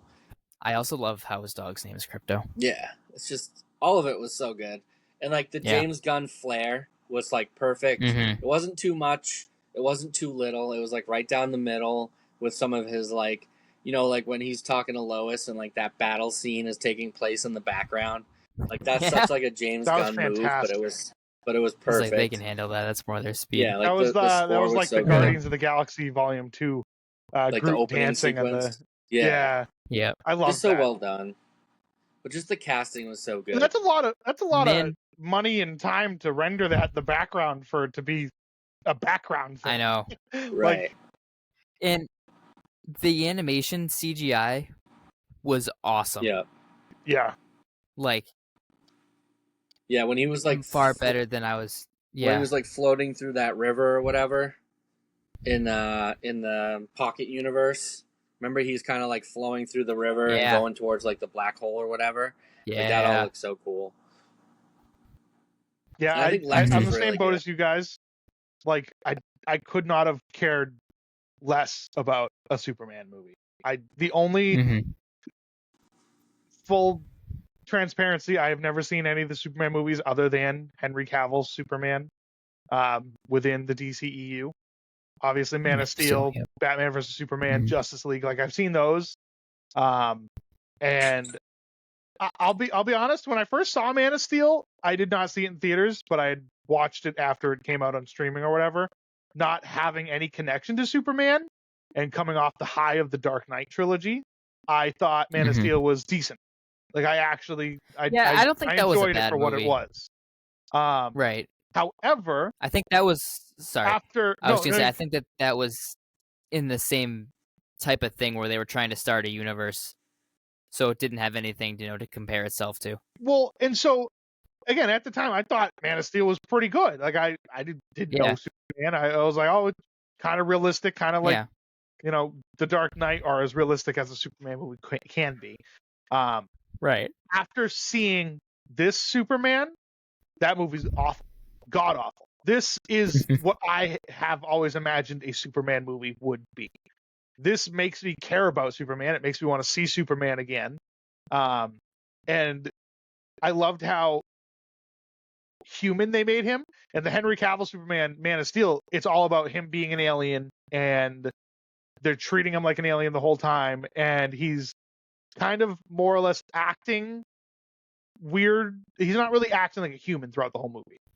Where this is the opposite. He's a human the entire time, and they're trying to portray him as an alien. And I think that really worked in its benefit. I think that humanizing Superman more than, again, what I had seen with Henry Cavill's Superman really helped me connect with that character a lot better. It made me care about him a lot more because he actually had real stakes. He had emotion. And like when he was injured and stuff, you actually were like, oh, crap. Like, what is he going to do? You know what I mean? Like when he was in those tight spots, you're actually worried about him. I think James Gunn, again, does what he does best. I think he takes these random one-off characters or no-name characters or even sideless characters that nobody cares about, even comic book readers, and then he makes them household names. He is so great at doing that with people that you would never imagine you would care about. Mr. Terrific? Who the hell is that? I have no idea who that is. I can't wait to see him in something else. He was my surprise me to of life. That the guy in Black Adam. Dr. Fate? Dr. Fate? Yeah. And how, like, they killed him in Black Adam. And so I was just watching that, and I was like, they better not. And I'm glad they didn't. I'm like, because he's, like, an interesting character. Like, I want to know more about him. I loved the part when they confront Lex Luthor at the bridge or whatever, and Mr. Terrific has to go to turn the thing off, and the guy volunteers, like, oh, I'll help you out. He goes, I don't need your damn help. I'm Mr. Terrific. I'm God. Like, it sounds so stupid, but it's so funny. His commentary was just, like, he's so monotonous that it made it so much better. And again, if you would asked me a month ago who Mr. Terrific is, or if I would have liked him, I would have told you you're stupid and nobody cares about Mr. Terrific. And even like what you guys are talking about with Crypto, I thought Crypto was going to be so annoying. I thought I was going to hate Crypto in this movie. He was phenomenal throughout the whole movie. Yeah, definitely. He was phenomenal throughout the whole movie. I think that they utilized him perfectly. He was in it just enough where it made sense. And I loved how colorful the movie was. Ever since Man of Steel came out, every single superhero movie has made a point to make it so anytime there's a large city scale battle, that they save people in the city. Because in Man of Steel, they decimate Metropolis. Like they kill. It has to be hundreds of thousands of people in that city. The city's in ruins. But we don't care. Every time in this movie there was an issue, Superman would save people before mass destruction, or they evacuated people or whatever. Yeah. He went out of his way to save a friggin' squirrel. I know I saw some people online talking about how stupid that was. Who cares? Does it really matter? It was just a funny thing. He cares about living things. Isn't that what Superman is? Right. Yes. I will say, I think the funniest part in that movie to me, hands down, is whatever that monster was. I don't know if it was supposed to be like an abomination type of thing, but when they released it out of the van and it just frolics towards the city, awesome. It's been a long time since I've laughed that hard at a movie. This is a pretty small distraction. Yeah, and then he goes, "Don't worry, it'll get bigger." But the way it just like runs towards the city is the funniest thing ever. This cute little CGI monster, and then 3 minutes later, it's taller than a skyscraper. It was just so funny. Anybody on the fence of going to watch that, go watch it. You'll like it. You don't have to know anything about Superman or DC or anything. I think that this, like Andrew said, this is the movie DC needed. I think James Gunn knows what he has. And this is the first time that I've watched a DC movie that I'm excited to see what follows. Yeah, it's definitely a good entry point if you're looking to get into a superhero saga. Yeah. Yep. I also liked how at the end Supergirl is the next film that's coming out. And I liked how they kind of teased that at the end of the film. Which was not as a post-credit scene, even though... Yeah, and so you guys may have seen this already, but I saw a thing with James Gunn talking about post-credit scenes and how he was never keen on them, like, for setting up the plots of the next movies. Like, he didn't like how, when he did Guardians of the Galaxy, he had to shoehorn in, like, Adam Warlock. Yep. Or whatever was being set up in future films because he didn't know how to work those characters. And so he had said that his post-credit scenes, unless it's something like detrimental, will only be like lighthearted one-off stuff that you don't need to see. Which I'm Which all I for. I think that's appreciate. the way to do it. And that way it Yeah. also sets expectations of viewers because Yeah. how many times have we been disappointed with the Marvel post-credit scene that has never come to fruition, never paid off? Mm-hmm. There's countless of them at this point. Yeah. So I think that also sets viewers' expectations to know, oh, hey, if you decide to wait 7 to 10 minutes through the credits, you're going to get something extra, but you don't have to sit here. If you sit here, you get rewarded with something fun, but you're not going to miss anything if you decide to leave, which I think is the perfect way to do it. I kind of liked the meta part at the post-credit scene of Superman where he's like, the building is like an inch off from where it's supposed to be. Yeah. Because that's something like we would rip apart. Yeah. If they hadn't brought it up there. It adds commentary to the movie. Yeah. The only, I would say the only actual complaint I have is I think towards the end of the movie when they have the Daily Planet staff flying around on the ship, they probably didn't need to be there or at all. I mean, it didn't ruin the movie, but I don't think they necessarily added much to the movie either, flying around. Yeah, I don't know if all of them would have been so nonchalant about what was happening. Like the city was being ripped in half. Like Jimmy, does Jimmy know that Clark is Superman? No. I think so. I thought he did. Does he? I thought so too. I didn't think so from that. Well, they're like best friends in Supergirl. Superman comes into the show. That's how he gets his spinoff. But him and Jimmy are like best friends in that show.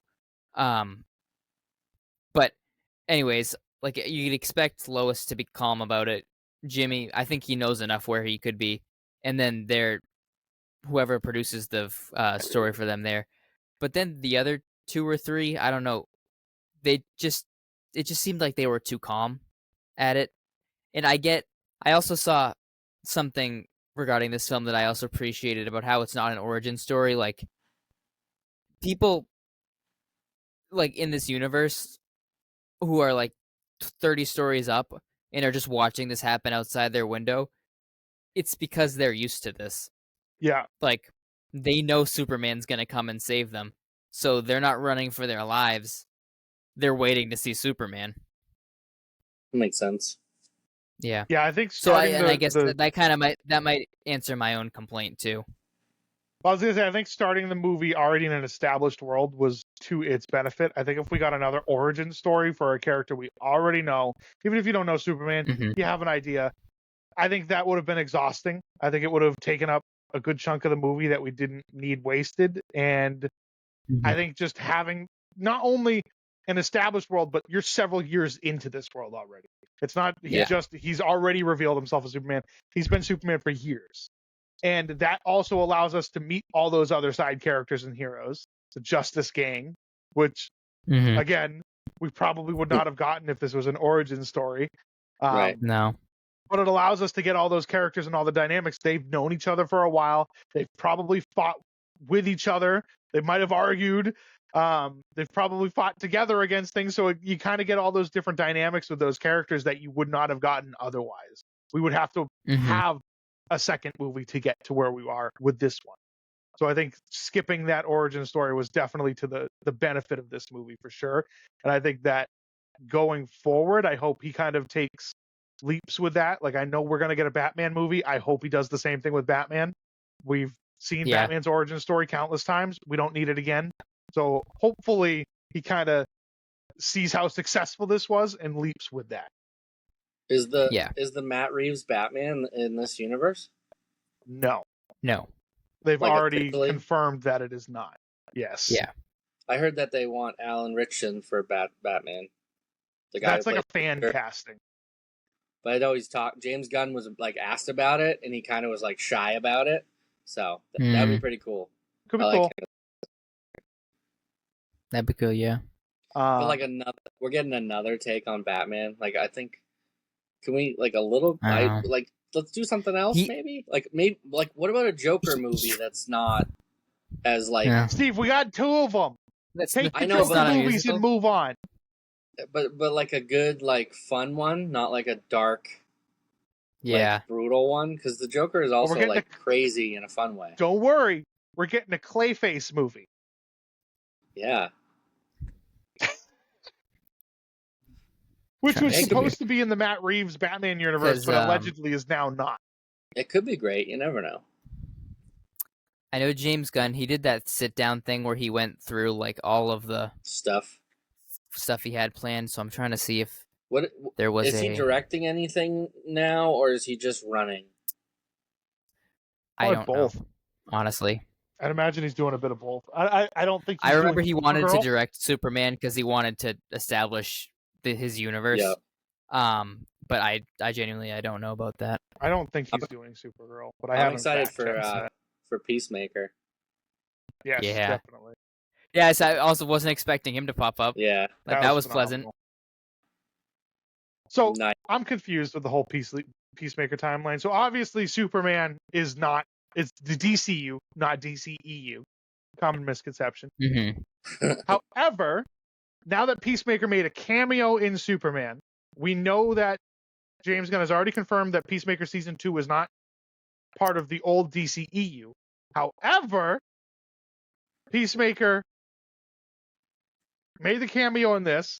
Season 2 is a continuation of Season 1, which is a direct sequel to The Suicide Squad, which is part of the DCEU. So also directed by James Gunn. Technically, it's hard to be like, oh, well, just forget that exists, because you could say, oh, Season 1, we're just going to disconnect it, but it is a direct sequel to The Suicide Squad, which is factually part of the DCEU, so that's kind of confusing. Well, maybe that's why I know, like that multiverse element. I know they're going to do the thing where it's like, oh, forget everything you know, just ignore that. It stands alone or whatever, but it is hard to ignore it when it literally is part of the universe. Like, they make a point to reference and have same characters, so that is kind of strange. I'll just take more Peacemaker whenever you want to give it to me. Anything we can get. We are encroaching on 3 hours. Do we want to try to do Fantastic Four, and then we can do Steve's game? Yeah. Yeah, let's do it. All right. Go, Andrew. I think a lot of Fantastic Four, a lot of those are similar to Superman, how it's been done. It's Fantastic Four, not as much, at least to my knowledge. A couple times. I know 2004 and 2015, 2004, 2005, 2015. Yeah. Yeah, this is technically the fourth iteration, right? Yeah, because they had a 95 one too. Oh yeah, fourth if you include that one. Yeah. Yeah. And I think it was the best. The more I think of this film, the more I enjoy it, which is something I haven't been able to say for Marvel in a long time. I think it was, like I said, for Superman, I think it's what Marvel needed, a win. Again, I had a lot of more flaws with this one than Superman. Again, none coming. Well, what I appreciated about this film was how they didn't show Galactus in the trailers. Yeah. Just his foot. Like, we didn't know what we were going to get out of him, and it worked. The animation could have been better at times, but at other times it was good. Like, there's a scene where I think Galactus is walking, and then I don't know if Johnny Storm's flying in front of him or if it's Silver Surfer, but that looks like it's a cartoon, a high-definition cartoon. And there were those little setbacks there. I think plot-wise, it was good. I kind of wished that they had approached the ending a little different and not made it so strong on Sue Storm taking out Galactus. Like, if the Thing had just started pushing him while she was pushing the force field back, or Johnny threw up and did a punch in his face or something, or if Reed was like stretching him back, or like, I feel like that should have been more of a team moment than a Sue moment. I get what they were going for. I liked it. I don't know. It was marketing the whole, they're a team, they're a family, and it would have been nice just to see them doing stuff as a group more. Um, other, I don't know, quick things. I don't know. The casting was good. I was not sold on Pedro Pascal as Reed Richards until I saw this movie. Like, that man knows how to act. I'll give him props for that. The casting overall, because this was something that was heavily debated for a while. My fan cast for Fantastic Four was none of these four, but I'm happy with these four. Like, I think the original four that I wanted, based off of all the rumors that I saw, was I would have hoped that they had kept John Krasinski as Reed Richards. I saw a thing for Amanda Seyfried as Sue Storm, which I would have liked. In The Thing, I saw a thing about Jason Segel maybe playing him there, which I also that was my head casting that I would have liked. But I was really happy with what we got from this. Again, not perfect, but it felt like a Phase 1 movie to me, like Yep. an origin. It didn't need to. It set out with a goal and it accomplished that goal. It left us happy. It left me wanting more from these characters. I think my favorite part about this movie is that it works as a standalone movie. It is a standalone movie. Yes. Yeah. I think that is probably its biggest strength.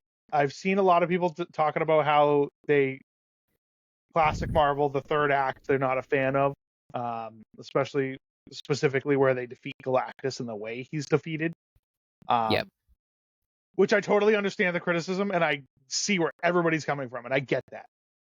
But like you, I didn't have huge expectations going into this movie, so I came out of it pretty happy. I liked everything I saw for the most part, and I'm excited to see it again, all the characters once they come back. And as far as like defeating Galactus goes, I don't know how else you would have done it, where he is allegedly like the most powerful being in the known universe. So I think what they did kind of made sense. But I did like, my favorite parts were when they were acting as a family and bickering and conversing with each other and stuff like that. I think that was the best part of the movie and the few scenes that we got of that. Just like Superman, I'm so happy that we got into this world where it was already established. These characters had already been superheroes for several years now. I think that is the way to go, with superheroes that we already know, or at least with a story that is simple enough to understand, where they did it in like a 3-minute, I don't even want to say flashback, but television short within the thing. I think that's perfect. I think that's all we needed. We don't need a 25-minute origin story. A critique that I had originally was when they announced how many like villains were going to be in this film, but it was just because they did a montage at the beginning, and that's the perfect way to do it. It shows everybody's unique powers. Except for Sue Storm. I know Sue Storm's powers, like I'm familiar with it, but I think from the general movie audience, I wouldn't be surprised if people are confused what the hell she can do. I don't think it was necessarily super clear what her powers were. Going into this, I thought she could just turn invisible. I didn't know she could do more than that. Yes. So I think that was a little confusing. I think they should have established her a little bit better. I think that I wish we had seen the characters use their powers a little bit more than what we saw. I think it was just not enough. Whether that be to fight Galactus more at the end, or have like a mid-tier boss somewhere halfway through the movie that they have to fight or whatever. And just so we can get a better understanding of what these characters can do, or at least see how they work well as a team. Like we don't, aside from the ending, we don't really see how they fight and bounce off each other as a team very well. But overall, I enjoyed the movie. I liked the casting. I think it did what it needed to do. I think it's a big win for Marvel. I think people will look forward to seeing these characters again. I think that the idea of this being in a separate universe is kind of good. I don't know how they're going to work with it, but when they do their MCU reset or whatever they're going to do in the next couple of years, it leaves the opportunity that this world might still exist and we could still see these characters in their own world. Because I'd imagine after Doomsday or whatever they're going to do, they'll probably come back to this universe. So I look forward to that. Hopefully something good comes of it, and we'll see them when we see them next in Doomsday. Mm-hmm. I don't know what I want from a Marvel movie anymore. Uh, it's very much like it is an origin story. It is a Phase 1 movie that I think, for my money, would have been better seen in Phase 1 and not in Phase 6. I know it's like a soft reboot and it's to get people engaged again. I like the characters. It's the best version of the Fantastic Four that we've seen on screen. Mm-hmm. I don't know if I love Pedro, just because he's so charismatic as like a human being, and I know he's like stunted for the role because that's what Reed Richards is. He's like basically like a high functioning autistic guy who is very Right. smart and doesn't know how to do normal basic things because of it. Uh-huh. Um, I liked Silver Surfer more than Galactus, and I wish we got a little bit more Silver Surfer than we got. I mean, when she was Yeah. on screen and like actually surfing, that was like some of the best stuff that we got visually. Mm-hmm. I mean, if you think about the movie, there's like 2 action set pieces in the whole thing, which is fine. I just like, Yep. yeah, like Colby said, like the third act one is just like your typical Marvel movie. How do we get rid of the bad guy for now? You know, um, Mm-hmm. one of the things that I keep thinking about is like Reed Richards is the smartest man on earth at this time. Like he's supposed to be that, but his first Yeah. thought is to move the planet to another universe instead of just moving the bad guy to another universe. Like that was Yeah. his second thought. Like I would have Well, started Yeah. with the move to the kind of bad guy. bounce off what you're saying is one of my biggest gripes with the movie is when, not to, I guess, spoiler, but Galactus wants their child as he wants their child to take over his spot in the universe. They Yeah, Mhm. say no, and they fly back to Earth, and they're going to figure something out. They land, and people go, "Oh, did you defeat the Galactus? How'd you kill him? How'd you do this? Yada yada yada." And they go, We "Oh no, did we it." didn't defeat him." And then they go, "They wanted." They literally tell the entire planet. They go, "Oh, they wanted something we could not afford to give." And Right. obviously, the press are like, "Oh, well, what was that?" And they go, "Our child." Why would you tell them that? That's so stupid. That was my biggest annoyance with the movie. Like, you were allegedly I the was smartest person on the planet, and you go, "Oh, they wanted our kid, but we said no." Why? Why would you say yeah. that? Yeah, at least I lie get for a I little get bit. what they were going for. Like he's honest, or like he feels like he could trust them with the truth. But no, But like no, and not for yeah, nothing, but in no believable sense of the immense universe, are you not going to sacrifice one child for a planet of people? Like, I get, Mhm. obviously, we don't want to sacrifice anybody, that, and obviously your own child, but like, come on, Well, come on. Yeah. to be fair, Reed Richards thought about it because that's why Sue gets He mad did. at him. He because did. Yeah. he thought about it. He was like, "Well, we could get rid of this whole problem if we just gave him the baby. Like it could be solved." So he thought about it. But I mean, Yeah. from what, because I've listened to a few podcasts about it, because I don't know a lot about Franklin, but Franklin is like all powerful, is like a big He's deal moving forward. he's So like Jack in The right, Incredibles. so like Like that's his comparison. I think, I mean, obviously we get the big Doom spoiler, which I was excited for when I saw it, but the more I think about it, and there's been reports that RDJ did dress in it, I'm like, you It should have was, Which showed is us yeah. your, so weird. you should have showed us his face. You know how much more exciting that would have been? Just Mhm. even a Or side, like if they just kept panning, and you just got like half a Just face, yeah. it'd be the Yeah. just fact that that much they more exciting. go out of their way to show that he has his mask off is weird. Right. If you're not going Yes. to show his I face, agree. why? If they're not going to show his face, they should have had him with the mask on and then pan just so you can barely see the mask. Yeah. But Something the like Mhm. fact that he just. was holding his mask is a weird choice. There's almost no point of it being RDJ if you're not going to show his face. That doesn't make any sense. No, how much did you pay him to Right. show up for that? Who knows? But I think I'm Um like lukewarm on the movie as a whole, and like I don't know why. Like I think I'm almost used to like the weird cameos at this point that make real no sense that we don't need, but they're always fun regardless. So like to not have that was like a slightly disappointing. It's like Yeah. having your cake and eating it too. Like I just don't know what I want from Marvel movies anymore, and I think my expectations were a little too high. So that was a little tough. It needs a rewatch though. Yeah. Yeah. I mean, it's one that I would like to see again, and I'm happy I can say that about a Marvel movie now. I can confidently say though it has one of the best Marvel scores I've ever heard. Yeah, it's pretty good. Yeah, it the did. score for Michael this movie was Giacchino phenomenal. is a genius. Well, they get like their own theme song and stuff. Yep. Yeah, I think the style of the movie being in like the 50s was phenomenal too. I think the retro, overhaul of it's just something different that we haven't seen. It is like, very much The Incredibles. And it's like very that period piece. Kind of like the original Captain America was like the period piece. Yeah. That was cool. Yeah. I appreciate and that. They said that they were, I think it was Earth 828. And I haven't done any research yet, but I'm sure that means something.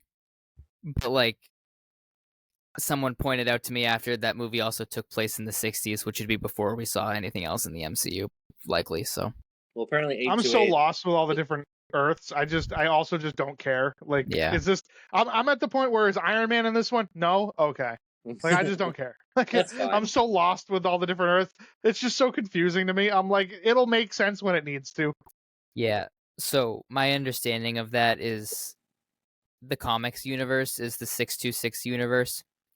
And for a while, everyone assumed that that was separate from the MCU until in the Multiverse of Madness, they label that universe as 626. And I don't know what that means for the future. But the other, I think the Earth that they went to in Doctor Strange 2 was like Earth 1040 or something like that. Yeah. So good times. Yeah. So what are our superhero movie power rankings 2025? I think Superman. I think it goes for me. It's Superman, Thunderbolts, Fantastic Four, Captain America. Easy. I think I would also do Superman. I think Thunderbolts and Fantastic Four right now are at a tie for me. I think I need to rewatch Thunderbolts because I'm still kind of going off of recency bias with Fantastic Four. But I know Captain America would be fourth on the list. Yeah, I'd probably Superman, Thunderbolts, that next movie, Fantastic Four, and then Captain America. Yeah. But I think it's wild. If you told me Christmas of last year that I saw those 4 movies and Superman, a DC movie, was going to be at the top, I'd be like, there's no way.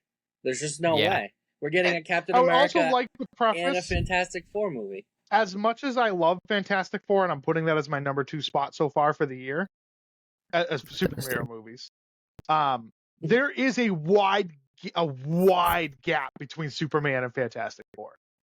Like, they're not. Superman is so much better than Fantastic Four, and I could confidently say I would never have said that 6 months ago. It's but like I said, even though I'm putting it, I'm sorry. I know Thunderbolts is in between. Yeah. But Fantastic Four is so good, and even Thunderbolts, Superman and Thunderbolts. There's still such a wide gap in between those 2 movies that I would never have predicted I would have ranked it like that. Yeah, I can agree with that. Oh yeah. Cool. Now, do we want to do the game you have, Steve? Yeah, I got a quick game here. Andrew, I showed it to Colby already. Let's do it. But it's Marvel Cinematic Universe Trivia. All right. So there's just multiple. I haven't even opened it yet, so I don't really know what half the questions are. Okay. And for the few people that have stuck around as long as we have, we're at the 3-hour, 8-minute mark, and it is nearly midnight. I haven't eaten my ice cream yet. Oh, nice. Well, it's probably melted. No, it's in my freezer. Oh, there you go. That's the way to put. Yeah. That's the way to put it. We buy cartons, so we don't have to go out every night. Mm-mm. While Steve sets this up, oh, you got it there? What? Who? Huh? I was just gonna say, while Steve figures out the rules, I remembered what I was gonna say like 2 hours ago, and it was regarding just like MCU, like the Avengers teams, like the Thunderbolts versus Sam's team, and I keep thinking back to the post-credit scene of Shang-Chi, where he speaks to, it's him, Wong, Bruce Banner, and Carol Danvers, and that was like, I saw a comparison of that and the Illuminati from Doctor Strange. Like, it had like the smartest man alive was Reed Richards, and that's Bruce Banner here. The two Captain Marvels, the Sorcerer Supreme is Wong, and then it was Mordo over there. And Shang-Chi wasn't one, but he was like consulting them, and so I wouldn't be surprised if that group of people ends up on Sam's team. That makes sense. Yep. I also don't think any of them. I don't remember Brie Larson, Wong, or Mark Ruffalo getting chairs for. You have to imagine they For had the to keep Doomsday some thing. chairs from us. Yeah, fair enough. Yeah. Are we ready? We Yeah, ready? so they're just multiple choice questions. So I figured how we would do it is I'll ask the question.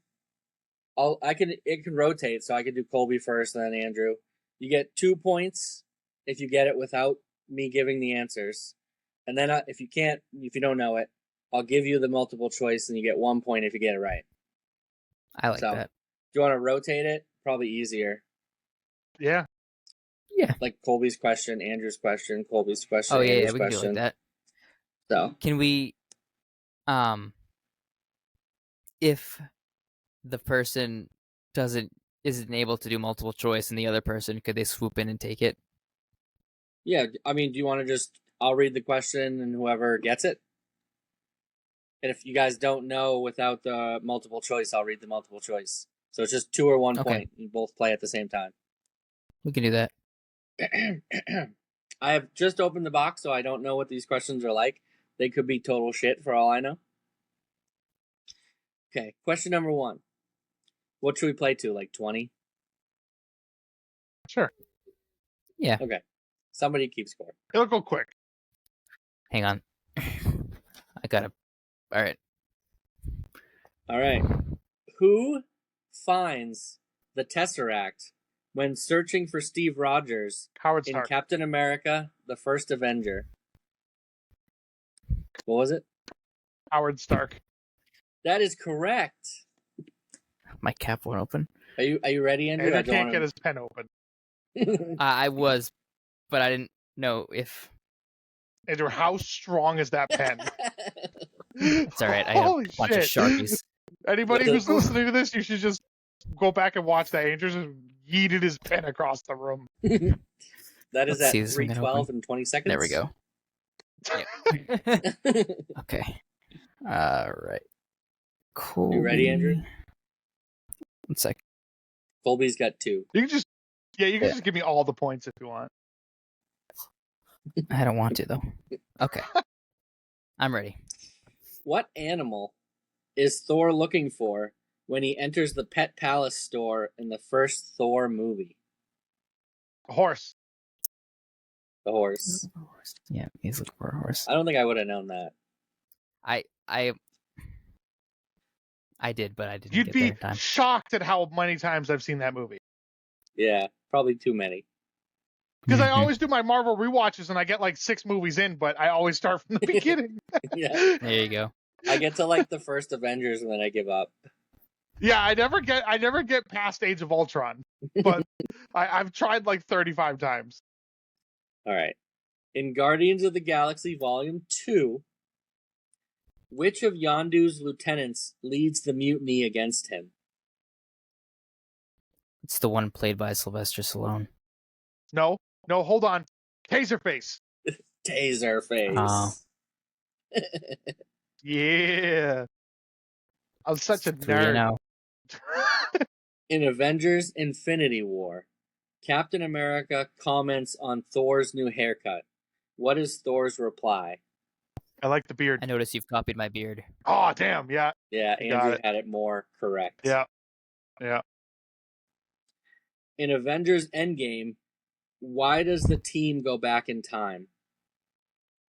To get the Infinity Stones? Yeah, before Question mark? Thanos. You kind of both had it. Oh, so okay. we'll I call was it kind of confused, like what kind of answer you were looking for. Yeah. Yeah, it wasn't like the wording of the question wasn't great. It was almost like I don't know. They forgot a word. I'll give us both 1 point for that. What is the name of the new AI Stark creates for his Iron Man armor? Friday. Edith. Oh. Friday. Edith with the glasses. When does that happen? Age of Ultron. And Far From Home. No, I haven't watched that one in so long. Yeah, Edith is the glasses for Peter Parker, Yeah. and Friday is for Yeah. Age of Ultron. It's when Jarvis takes After over. Jarvis. Yeah. Vision. Yeah, Vision. What's the name of the security feature Tony Stark puts in the Spider-Man suit? Oh man. Karen? Peter names it Karen. Damn. It's not Edith, is it? I know. I have it, dude. It's on the tip of my tongue. Oh. It's like the babysitter. yeah. It's something like super generic. So it's something too simple. I'm not gonna read them. Multiple the multiple choice? choices are kind of stupid. They're all basically the same with one word change. So we'll just call this a wash. Baby monitor protocol. All right. Yeah, I was thinking it was something baby something. But like the multiple choices, baby monitor protocol, baby cam protocol, babysitter protocol, baby proof protocol. Like it's just a guess. I'm not sure I would have gotten at that point. Yeah. At the end of Guardians of the Galaxy, what does Yondu find in the container which Quill tells him contains the orb? What does Yondu find in the container? Oh, I know. Wait, what is the question? He thinks it's the Infinity What Stone. does Yondu find in the container which Quill tells him contains it's the bobblehead. orb? It's that little bobblehead toy. Yep, a toy. It just has a toy. Oh, yeah. Isn't it like one of those like dolls with the crazy hair? It was either that or it was like one of those little bobblehead toys. I know he had some of those bobblehead toys. Who tells T'Challa that they need him to act as king rather than warrior? These questions kind of suck. His dad? The Tribal Council. Who the fuck's the Tribal Council? I don't know. It's kind of lame. Mm-hmm. This is question 10. What does Captain America say when he is told he has been asleep for almost 70 years? I had a date. I had a date. The quote questions I know. What metal does Ultron recreate himself in Age of Ultron? Vibranium. Vibranium. Who's that going to? Andrew said it first. Okay. In one of the post-credit scenes for Doctor Strange, who does Doctor Strange agree to help Thor find? Odin. Forgot about that one. Who is the last person you see on the porch attending the funeral in Avengers Endgame? Nick Fury. That's right, Nick Fury. Colby, what happened? So it's actually Colby. You're up by 1 point right now. We hit midnight and I clocked out. We got 2 minutes. In order to save him, who attempts to remove the Mind Stone from Vision's head in Avengers Infinity War? Wanda. Shuri. Oh, yeah, I wanted to try to blow it Shuri. up. Yeah, Mhm. you're right. I saw a different movie. I took the lead. What is the name of the bridge which connects the 9 realms? The Rainbow Bridge. Oh, I know this. Is it not The called the Bifrost. Rainbow Bridge? The Bifrost. Yep. Yeah, it is the Bifrost. I forgot because those movies suck. Mm-hmm. Which planet do the Guardians of the Galaxy help protect from Ronan the Destroyer? Xandar. Xandar. Andrew got it. Whatever. I don't know what that question is. Okay. What do you mean you don't know? I'm just curious. Can you just? Now you have to say it. I've just never even heard of it. Which criminal organization helped found Nowhere and is led by the Collector? So I wouldn't know the answer, but I know what it's referring to. Yeah, I don't know what the answer to that would be. The Tiven Group? Never heard of them in my life. The Tiven Group? Yeah, I have no idea. That's if you put a gun in my head and told me to guess that, I would tell you to just shoot me. You'd be super dead. What does Surtur reveal to be the source of his power in Thor Ragnarok? I have no idea. I know this one. I know it. Hamburgers? Incorrect. Can we do multiple choice on this one? When I know it, I'll hear it. When I hear it, a star, an infinity stone, his crown, or his armor? His crown. His crown. His crown. Yeah. He has that big black, like, spiky head thing. What does Spider-Man take... No, who does Spider-Man take the nano gauntlet from when they get into trouble in the final battle of Avengers Endgame? Black Panther. Black Panther. Yep. In Avengers Infinity War, what does Spider-Man say when he introduces himself as Peter and Doctor Strange introduces himself as Doctor Strange? Oh, we're using our made-up names. Yep. I'm Spider-Man. Oh, we're using our made-up names. I have a sidebar story, but when we're done. Who challenges T'Challa for the throne in Black Panther? M'Baku? Oh, wait, no. Killmonger. Yeah, Killmonger. I thought M'Baku at first. Yeah. In Thor Ragnarok, what is the name of the plan Thor wants to try in which Loki has to pretend to be injured? Get help. All right, so yeets Loki across the room. 2 questions left. Right now, I have 22.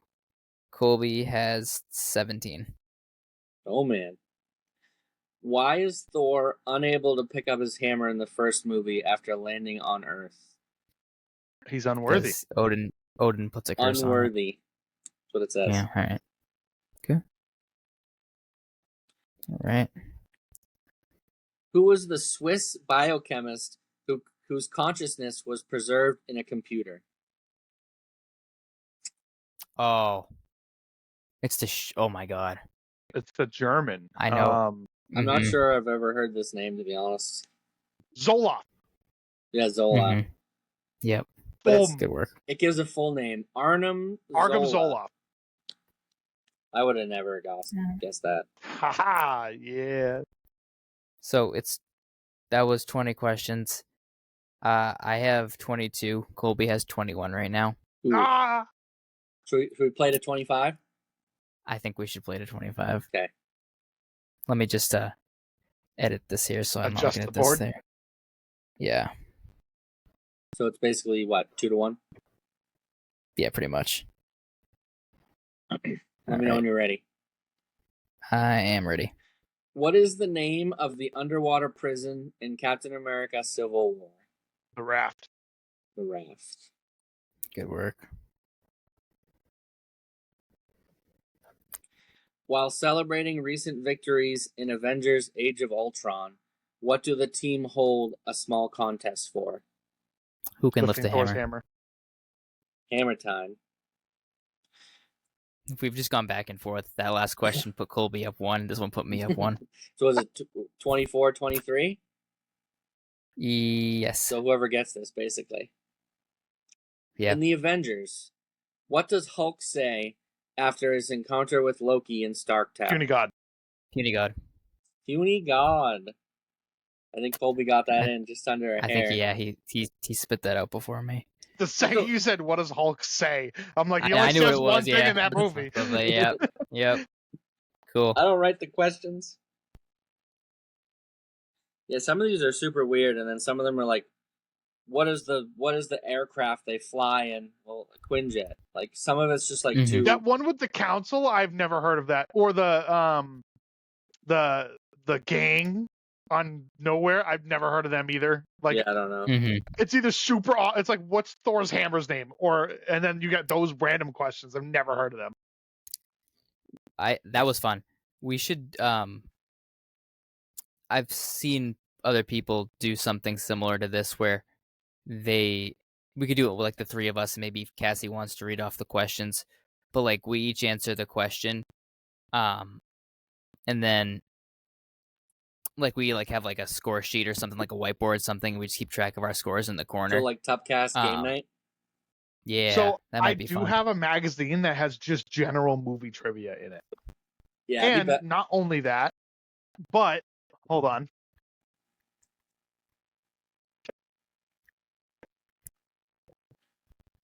Audio listeners, Colby's looking for something. And it is now actually after midnight. I have this. Name the movie. Oh, I'd be good at so that. what this is it shows you pictures, and you have to figure out what the movie is that the pictures are describing. Interesting. So this could be kind of cool. Could. That would be like fun at the Lego game night, so we don't always have to play like Cards Against Humanity. That is true. Yeah, that is true. We may have an unfair advantage at that one, though. That's okay. I'll take it. All right. Anything else before we wrap this up? This was a short one, so. Hopefully, fingers crossed that we could do this again in the next, I don't know, 2 or 3 weeks, and we can kind of get back on some kind of schedule. Well, what are people seeing? Anything? I have no idea. I almost went and saw the Smurfs movie, but it doesn't look good. Yeah. No, it doesn't. Amelia liked it, but she's 9, so.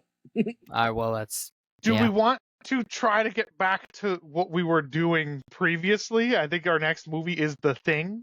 Yeah, we could. Yeah, let me pull up that spreadsheet.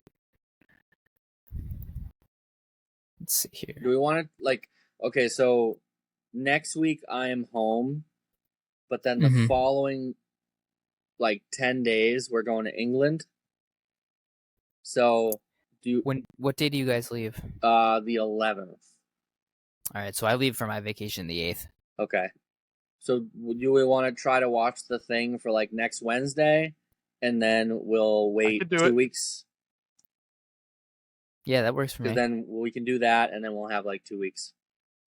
And that can be a short episode too. If it's just The Thing, we could do a 30-minute episode. Yeah, Thing and whatever. If we've seen anything or whatever, This is what people want to hear at 3.5 hours. That's right.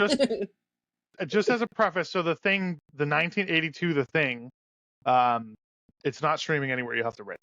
So okay. There is and it's not based off of the Fantastic Four character. There is a remake, so make sure you're watching the right one. Yeah, I think the 1982 one is the one. The Kurt Russell. If Kurt Russell's not in it, you're not watching the right one. Yes, that's the one with Kurt Russell. Is the star 1982. of the Thing. Yeah. Yeah. I know there was a remake that apparently is decent, but I'm sure it's different. It's an hour and 49 minutes. I look forward to that. That's not bad. Oh, that's awesome. That's a W right there. Yeah. Well, I don't know if we'll ever get this long again. No. Probably unlikely. But again, this was 6 months worth of content, and we had a lot to go over. Right. This is going to take 3 days to render this video to get it to upload. We went 3.5 hours without talking about what was it? What? So we went 3.5 hours without talking about Blade Runner. Blade Runner. Yeah. Oh, I was so confused what you're Mhm. talking about. I was like, we covered Mark Wahlberg and McDonald's. It's because I stuttered. What do you mean? You yeah. haven't And watched Tom Blade Cruise. Runner yet? Mhm. No, I'm Nope. I'm gonna go watch Blade Runner right now. All right. no, you're not.